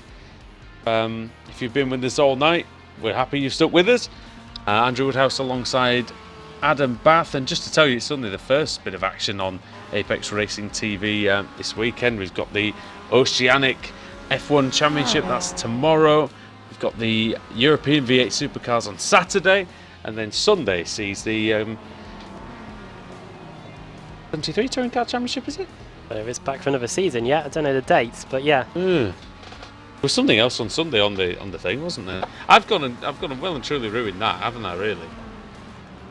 Adam, anyway, race 4 should be a good one. We've had some fantastic racing tonight. Very enjoyable. Last 2 weeks, Red Atlanta, now this one. 2 racetracks where I thought we wouldn't get as good racing as we have, but yeah, this is probably rivaling the action we've seen all season, really. Yeah, hopefully it continues next week, where as he now messes up his link, as we'll get the schedule open. Sunday is nothing, by the way. I that's just habit of yeah, we just being have involved with the Arithmetic Club 73. Oh, we head home. We head to Silverstone on the 13th of July. We are back as well with the Arithmetic Sports Car Series. That is returning on Tuesday, early hours of Tuesday morning, by the way. Their 4th of July celebrations. Yeah, I hope everybody had a good Independence Day in the United States, of course. Yeah, it's good to see that series back. I must admit, I did enjoy my sleep last Monday night, though. I do apologise to Kevin Ford and all the guys there, but yeah, it was quite nice to not have to wake up at 1:30 in the morning, I have to say. Yeah, after a 9-hour shift, that's not what Arithmetic was. No, Arithmetic was like, really. But yeah, it'll be back next week. Hey, we get great racing in that as well, and we've seen some fantastic stuff tonight. Max Wright on pole. Adam, it's going to be difficult for him, isn't it? However, he has shown some good pace tonight, and he has got a history, as you've seen many times, of being pretty good in race 2s. In reverse grid races, I do apologise. It's a nice evenly matched grid, I think, for the 4th race of the day. There isn't anyone that stands out in that top 10, I think. So, and without further ado, we'll run you through it actually. So, could be in for a very interesting one. It's Max Wright and Rob Graham, 2 teammates on the front row of the grid. Then Jamie Ayres in 3rd with Janowski in 4th. It's Melrose in 5th. Jack McIntyre 6th. Dan Hunt 7th. Colin Cunniff 8th. 9th Michael Blake and Stuart Atkinson in 10th. In terms of big names, no disrespect to anyone else, but you have to look down to about 17th place before you find the big one, and that is Wojciech Swiatovic. Yeah, the guys who you think are going to be at the very front for the championship. Svidovic is probably the first one, and then you've got to look further down to Michael Hall, 23rd, then all the way down Sutton 30th, Chepelewski 33rd. Yeah, there's a couple of others near the back. Kraft is 42nd, Fluke 41st. Of course, Fluke won't be competing for the title, but he's driver nevertheless. iRacing World Championship driver, of course, in the McLaren. Right, we're about ready for the final time tonight as the clouds have covered over again here at Virginia. Let's see if anyone can break through and shine a ray of light on their championship. We're away. It's a great start by Graham. Already. I think he's just decided not to challenge Max Wright into turn 1. It's probably the smartest ploy for the Automake Knockhill team. The 2 or 3 wide in the background, you see the Sim Gear car number 47 of Jack McIntyre, and just behind him number 33, Julian Janowski. Good start by everyone really there, in pretty orderly fashion as they go through the first few corners. Can't see anyone off, but this is the left-hander where it's a real trouble spot. There we go. It's begun. Number 27, Scott Malcolm. And then into a couple of other cars, including Laidler. Yeah, he's got a bit of damage to the front there. Looks like Howard might have picked up a bit of rear damage. Colin Cunniff drops down a few positions. Please don't tell me he's picked up a slowdown, Colin. No, it doesn't look like it, but yeah, he's lost a few spots. Off goes Whitehead. Whitehead into the wall. And a crash in the background. Fanatec car. It was, please help me out, timing screen. No. It was, oh dear me, I'm trying to find it. It's Thompson, Josh Thompson. Oh, Thompson, dear me. Oh, an over. Somebody's over. That Whitehead again? Andrew Whitehead. I can't find him on the timing screen. Over is a Team Mad car. Oh my it's goodness. Dennis Melcher. Adam Hadfield's also was over. He's back on all fours. He was spinning round like a record, baby. There. I wonder what happened to. And there was a car buried in the tyres. It was Maciek Sakovic. He was doing his Luciano Berti impression, I think. I wonder what happened to Dennis Melcher. Oh, Scott Malcolm around again. Oh, when Thompson came back on, he hit Melcher and just flipped him up and over and onto the tyre barrier. So then, sit wrap as they come around to complete the first lap. In 4 cars in the pits: John Roberts, Scott Malcolm, Dennis Melcher and Lorne Murray. Those are all the cars that are eliminated in the early going. Eliminated maybe for Andrew Whitehead. Yes. And John Roberts. So not a good start at all for the boosted teamers. Up the inside goes Diogo Melro on Rob Graham, a bit far away. And who's that? That's McIntyre. Yeah, he was quite a long way back, wasn't he, Rob Graham? But he needs to defend that position, doesn't he, for his team, if he wants Max Wright to get away. Does he want the win for himself, Rob Graham? This is looking like a good opportunity for Sim Gear to get some points. We've got, as well as Automech, we've got Team Mad in the mix, we've got Sim Gear, we've got Pro Sim with Dan Hunt. He's overdue a win. Michael Blake and another driver there, the Alpha Tech team, Pro Sim as well, and Laura Bond, she's back up there, and Wojciech Svidovic already up to 9th place. Yeah, we didn't really see anything of Laura Bond in race 3, but second position in race 2. She's obviously got a quick car underneath her, so we'll see what she can do. 47 is Jack McIntyre, and we see him all over the back of Diogo Melro, former Club Series champion, of course, 2 times. Oh, lock up. That was Max Wright. He's locking the right rear. Wright locks up, and Graham did as well. It's all getting a little bit bunched up at the front. Daniel Hunt is the reserve for Pro Sim. As Rasmussen, is it Castrolado that's Rasmussen and Castrolado not here this week. For the lead, here comes Graham. Dennis, we haven't seen Rasmussen for a while. Rob Graham up into the lead then on Max Wright. Oh, a bit of contact, I think, between the Automech Knock Hill cars. And this has just bunched things up even more. I mean, we know that it's usually feisty racing at the Scottish circuit, but 2 teammates don't want to take each other out after such a promising start. Automech very, very rarely running 1-2, Adam, and they don't want to ruin this one. I know, we sometimes talk to them in the interview room after the race. They want to be very happy with this one. As here comes Dan Hunt, is it, on the Sim Gear car as we cross the line? That's Janowski. Yeah, Daniel Hunt looking racy in the early going. Oh no! Oh no, they've hit each other. And that's right into Graham. And now Graham's got to defend from Melro. Well, we didn't see it we nearly saw it with the Apex cars. We've seen it with the Automech Knock Hill, and this is Melro's opportunity to take the lead as Graham makes sure that he hoards off any form of attack for now. And as we saw with Force India and Sauber, in fact, at Azerbaijan, all it does is it helps the opposition. Things like that, and wide goes Graham and Melro. It's Melro on the attack. Careful, guys, 2 wide through here is not going to go well, surely. This is very fast, this part of the circuit.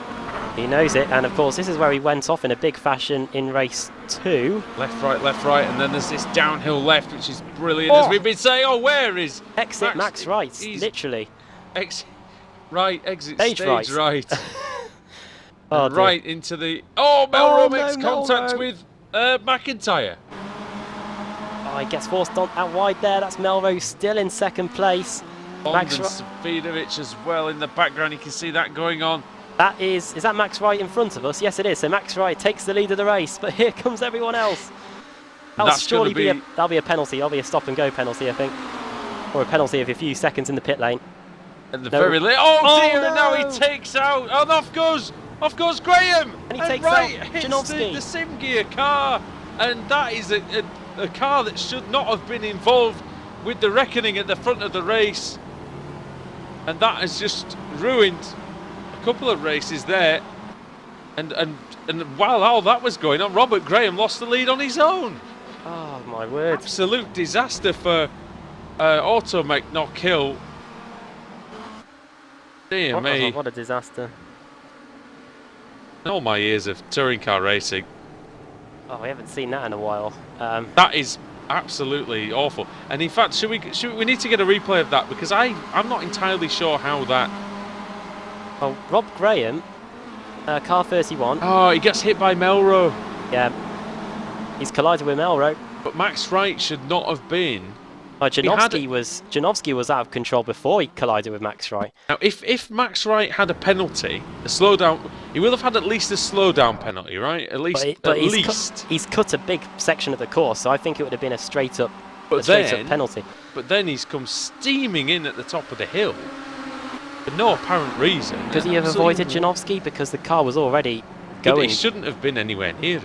Yeah. Unless he'd served whatever penalty he was given, which again I find it hard to highly believe. doubt. Yeah. Yeah. Really, you should be just turning around and rejoining the circuit exactly where you came from. But Not being funny, but he should have been. Even if he's served what he served, or even if he hasn't, if he's got a black flag or whatever, he should just be coming in. He should just be hanging fire behind those guys for the final sector, and then coming in and serving the penalty if he needs to. So, bit poor driving really from Max. I think he'll look back at that, and I don't think he'll be very happy with what he's done there. Missed opportunity for the whole team, really. Not as if it's even helped Robert Graham, because he got pushed off by Melro, and now McIntyre going into battle again, and Daniel Hunt. So there won't be too many people with incidents left at the end of this one. Colin Cunniff is the latest one to fall foul of the large grass area there at the edge of this circuit. It's just grass everywhere, isn't it? Everywhere you look at the edge of the tarmac here, and it does punish the drivers, doesn't it? You make a mistake, you suffer for it. Definitely, and you suffer with big consequences because you either go onto that grass or you end up with a trip to the tyre wall, which a few drivers have done today. Wojciech enters Wojciech Savidovic, indeed. A lock-up by Jack McIntyre as Diogo Melro stretches his legs a bit. The gap is now just under a second. P4 for Wojciech Savidovic, incidentally. Already got a win today as well. David Baker dropping down the order. Paul Smith looks like he's moving up the order. Yeah, Paul Smith up 7 positions following Ash Sutton. Battle here between Michael Blake and Simmons. Simmons through on the inside. He forces his way through. Really nice move though by George Simmons, using everything available to him there. This means as well that Ben Hackerson is now in 7th, Laura Bond is 8th. Nice good haul of points for Pro Sim potentially in this race, because you've got Daniel Hunt up in 3rd. And now, 3rd, you've got Bond in 8th, yeah. Bond in 8th, Smolensky in 10th. Where's Kip Stevens in all this? He is. I'll go on the second page. Oh no, he didn't take the start. Didn't take the start here, Stevens. No. Oh, Bond under a big threat from Hackerson, and in fact that's Bond going through on Hackerson. And Smolensky likewise as well. So I wonder if Ben's made a mistake somewhere. He had a slight sideways movement either through the left-hand or before the oak tree. Have you seen the traffic jam at the oak tree? I could just see it in the background of the shot, yeah. Rizzo, I think it's Hall, Foggy, Luke, Blackhall, Newman. Oh dear, Hackerson versus Bond could get ugly really quickly as we go into the roller coaster section. It's now 2 by 2 as Ash Sutton throws his hat into the ring, or throws his car into the ring, I should say. Seconds Helmet out. into the ring. Seconds out, round 4 here at Virginia International Raceway. Ash Sutton has dished out a few TKOs in his time. I wonder if, as long as he doesn't dish out a DQ for himself, he should be all right. As he's trying up the inside now, Sutton on car number 61. That is Colin Cunniff. Cunniff, likewise a race winner in previous series, and Hackerson goes wide, and then there's a slight issue with the connection, and Sutton's going to be uneasy there. Oh dear. And a bit of contact with Bond, and he's inside her car, and then Sutton punts. Nothing Sutton could do about that, I'm afraid. And yeah, that's the big disadvantage of having a poor internet connection. Well, the camouflage livery on the boosted car was almost becoming the invisible livery. It was like the Predator, wasn't it, for a while? But just like the Predator died in the end. Enderman and Minecraft, I think. As I go up the hill, we've had it all mentioned here today. We've had Doge, we had Minecraft, but the battle for the lead is on. It's Diogo Melro versus Jack McIntyre. The gap's now 1/10 of a second as they go up to the oak tree. Oh, Hunt locking the brakes. Super close, isn't it? And Wojciech Savidovic has got a chance to win the race as well. Make it 2 out of 4. He'll be super happy with that if he can get back to that. He was struggling a couple of weeks ago with some hardware issues and things like that. Smoke at the background, it's Roy Ververke. He's stuck in the wall. Oh no, he's not stuck. Now what transpired here as McIntyre takes the lead? It didn't look like he was stuck. He just As he just stops it there Oh, to no, let he's everyone okay. through. Yeah, he's fine. Okay, I think he was lodged, and then he could move backwards though. McIntyre through into the lead, and Diogo Melro down to second, and now has to worry about Dan Hunt. Oh, taking an awful lot of curve there on the exit there, Diogo Melro. McIntyre, who believes in his heart of hearts he should be an AM driver. I think he's too good for that myself. I think he's very good indeed. He's Jack and Diogo Melro. That was from a long way back, dear me.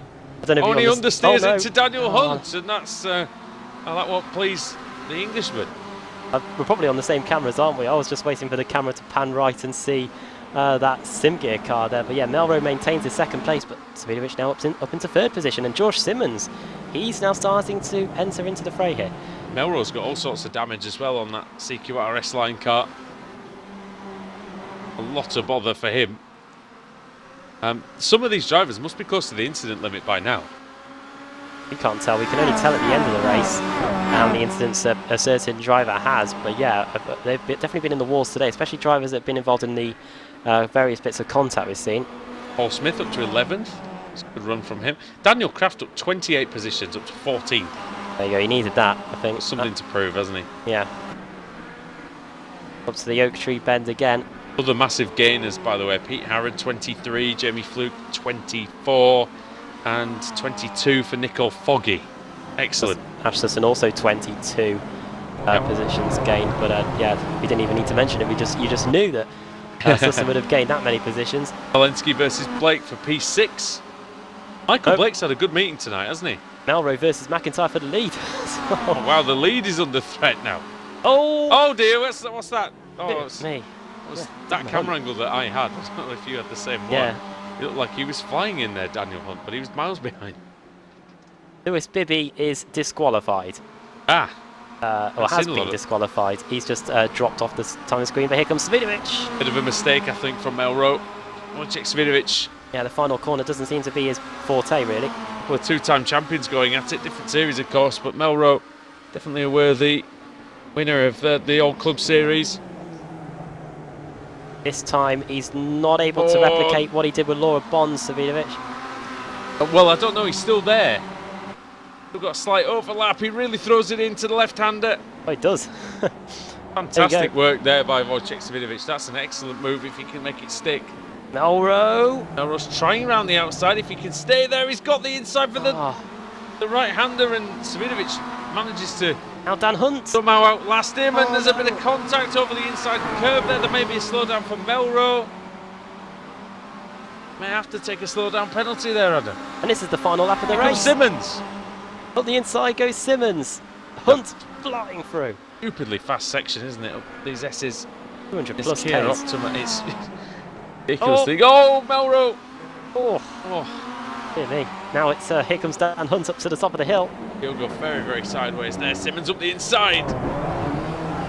Rubbing wheels with Daniel Hunt side by side here. Oh, car flying off. Ash Sutton's been disqualified, by the way. There we go. But yeah, and it looks like I think McIntyre might just have enough in hand. I can see a race up with CQR car off in the Oak Tree Bend as well from that far shot. But here they come. Not over for the win. I think it was Smith. Oh no. Got a feeling it was Smith. A horrible feeling. Oh, Paul. Now, Svidovic is so close, Adam. Be a drag race. There could still be something here. He just needs to set up Jack McIntyre. McIntyre, I feel, needs to block the inside. Svidovic has got a good exit. Can he get enough slipstream by the line? It's going to be super, super close. I think it's going to be McIntyre, but I'm not sure which way Svidovic is going to go. He's going to go to the outside. It's going to be McIntyre. What a way to finish the evening.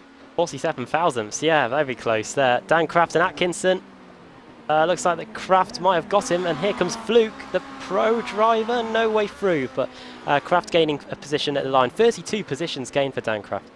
Brilliant racing from Daniel Kraft, and 20 places gained for this man here, number 48, Stephen Baxter, is going to come home. In fact, 21 positions gained. He's going to get 23rd as Ashley Sutton bit the dust on the last lap. That's few cars coming across the line here. Richard Gore and Dennis Melcher. They are in 36th, and Richard Gore is in. Where is he on my timing screen? He's in 29th. Gore's going to be probably I think. 29th, because I think Rizzo got disqualified in the last lap as Well, Lewis, Bibby, Sutton, Rizzo all biting the dust, as you were saying there. Oh dear. Unlucky there. Melcher leaps up to 34th as well. Richard Gore has obviously had a few pit lane starts tonight and a few issues because, yeah, I don't think he's anywhere near the front in any of the rounds. Andrew Whitehead's just getting a few positions as the order rejiggles itself after the various disqualifications and incidents. What a race meeting that was. Brilliant. Absolutely fantastic. Absolutely great racing. Absolutely loved it. And yeah, Virginia International Raceway, it's one that, you know, a lot of the drivers, when they think of VIR, not one, Adam, I think they always look forward to particularly. But when they get there and when the racing happens, it's always a great track to drive and a great meeting. Right. Yeah, take us through the finishing order then, mate, for the last time of the evening. Nice. So Jack McIntyre takes the win, and Sim Gear will be delighted with that. 47 thousandths ahead of Wojciech Svidovic in the end, who was trying to make it 2 wins out of 4 tonight. Diogo Melro takes 3rd, 4th for Dan Hunt, 5th for George Simmons, 6th for Alex Molensky. He's had a good evening despite having a chance to win the race taken away earlier on. 8th for Laura Bonds, 9th David Baker, and 10th for Dan Kraft, after starting in 42nd place as well. Stuart Atkinson finishes in 11th, 12th Jamie Fluke, 13th for Michael Blake, 14th for Pete Harrod. Paul Smith dropped from 9th to 15th on the final lap of the race. Nicole Foggy in 16th, 17th for Stelian Shepelevsky, 18th for Jake Blackhall, 19th Pete Newman, and 20th for Mark Woodhouse. 21st Michael Hall, 22nd Ross McFarlane, 23rd for Stephen Baxter. That's good considering he started towards the rear of the field. In fact, he might have started in last. 24th for Jamie Ayres. 24th for Layla, I should say. 25th Jamie Ayres, 26th Hackerson, 27th Rob Graham, 28th Roy Verke, 29th Richard Gore, and 30th for Stuart McFadden. And then the cars 1 lap down or more. Ash Sutton disqualified a lap down. Rizzo likewise. Lewis Bibby as well. Then Janowski 5 laps down. We saw what happened to him and Max Wright. There will be words exchanged there, I think, after what transpired on halfway through the race. Also out of the race, 5 laps down, Dennis Melcher. Andrew Whitehead 5 laps down, Nathan Davis 7 laps down. Adam Hadfield was flipping over on the opening lap. Maciek Sakovic was buried in the tyre wall, nothing he could do, 8 laps down. John Roberts also 8 laps down, and Scott Malcolm, Lon Murray and Josh Thompson all eliminated on the opening lap of the race. Really a shame for Josh Thompson, because he has been towards the rear for a few of the races tonight, but we should remember in race 2, he could have won, well, no, race 3 I should say, he could have won it.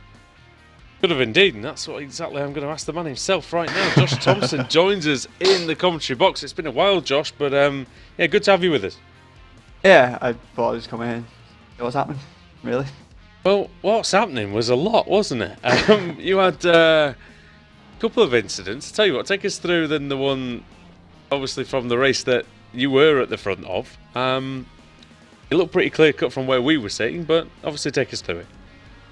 Well, I got a poor X out of Oak Tree because I clipped the curb, so I was a bit off the corner, but we knew with the setup we had, we trimmed it out so it was quite good in a straight line, so I wasn't too worried about the draft, because by mid-straight we could usually pull away a little bit, but obviously because I had a poor exit, Nathan could drive up to me because I think he was getting a bump draft or something as well from behind.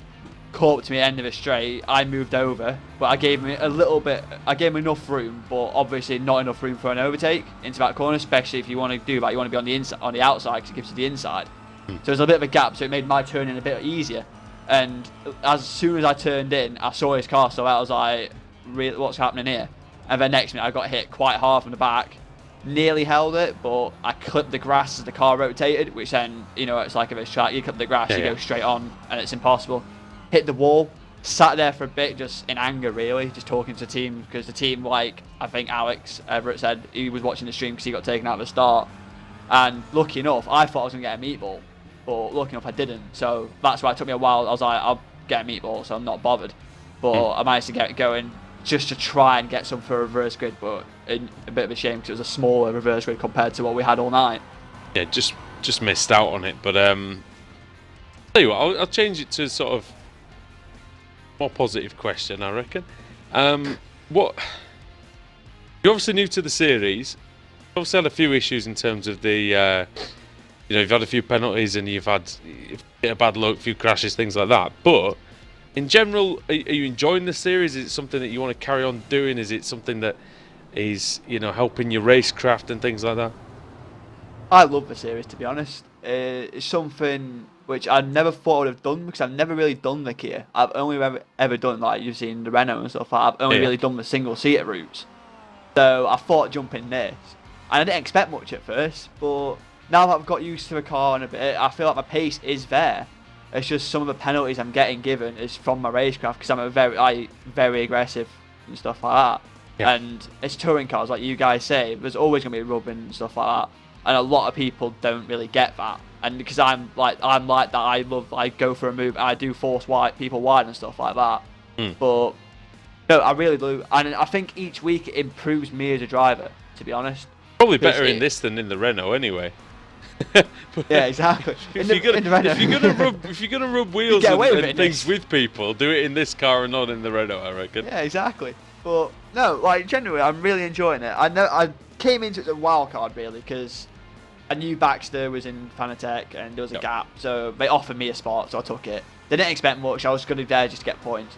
But then I think from the get-go, I like the Imola win and stuff like that. And I've always, when I've had a decent qualifying or decent races, I've always had the pace to be up there. Yeah. It's just I've been involved in so many little incidents, maybe like turn 1 and stuff, which then throws me back. And then, especially with the reverse grids here, it's not like the bit I started Renault, where it was only like 13. It's 50. It takes so long to get through. The thing is, it's one of those where, you know, what we've said a lot of times, and you've probably heard us talking about it even this season, you've got to get to the end, and you've got to make, you know, Dave Baker is like the one that you should put on the pedestal looking at this league, because we always say it, you know, Alex especially says it, Baker is the one that understands this format better than anybody else, and he realises that you have to sacrifice winning the battle to win the war. And that's what he does over the season, and that's why he's leading the championship by what is hundreds of points already at the moment. Wow. So it's that to me, that's what you should work towards. Go somewhere in between, maybe how it's been at the start and how and maybe, you know, a really careful attitude, because you've got, like you say, it's touring cars, isn't it? And you've got to get your elbows out a little bit, haven't you? Exactly, especially with the grids being so big, and the championship will come down to having that one race where it's a bit off. And sometimes, I think towards the end of the season, I think before the showdown, I think the race will get more and more aggressive, because it'll be literally like the difference between coming 30th and 29th might make the difference in the title. Exactly, and that's exactly what this league's like. We've driven in it the last few weeks as well, and you know, it's absolutely crazy out there. It's like nothing we've ever driven in before as well. So. Nothing's like it. Nothing. There's nothing with the numbers. Josh, it's been a pleasure, mate, to have you in the commentary box. Just give us a shout out to your sponsors, your team, anybody who you'd like to say hello to. Alright, so first off, the new team, Infinity Sim Sports. The guys there have done a good job setting that team up. Also, the Fanatic boys, like Baxter and Alex, who were in, and Adam tonight, all did a great job. Just shame we didn't get any luck, really. Worked on the car nicely, but I'm sure we'll come back fighting next week. Alright, man. Well, take care, and yeah, we'll see you next time. Alright, see you next time. So. Josh Thompson there, Adam, and it's great to see that he's got such a passion for racing. He's got such a passion for these leagues and things like that, that if he can just find, like we said to him, if he can just find that consistency, maybe it's like a bit more calmness to his driving at certain points, then he'll be a superstar in this league. Really good driver, isn't he? He seems to be good at Very anything. fast driver. Yeah, Formula Renault, we see it. We see it in this. I can tell from looking at social media. He's done some last few days. iRacing GPS as well. He does GPS. He does IMSA, I think, as well, racing in the Ferrari. So, yeah, very adaptable to all the series that we've got on iRacing. And yeah, it doesn't seem to be doing too bad a job. But yeah, needs to maybe get more of the points rather than what's happened today. Hopefully, we'll be doing better at Silverstone, which is where we head to next week. Indeed, we will be heading there, and yeah, it'll be a fantastic meeting, I'm sure. Silverstone always provides some Brilliant touring car racing in any layout and in any format. Thank you everybody for joining us tonight here on Apex Racing TV as the BSRTC rolls on. I've been Andrew Woodhouse, he's been Adam Bath, Sam Kumo's been doing the cameras, and we thank him once again for stepping in. Hopefully we get Alex Simpson back next week as well, but if I hope we get you back as well next week for more from the BSRTC. We'll see you later.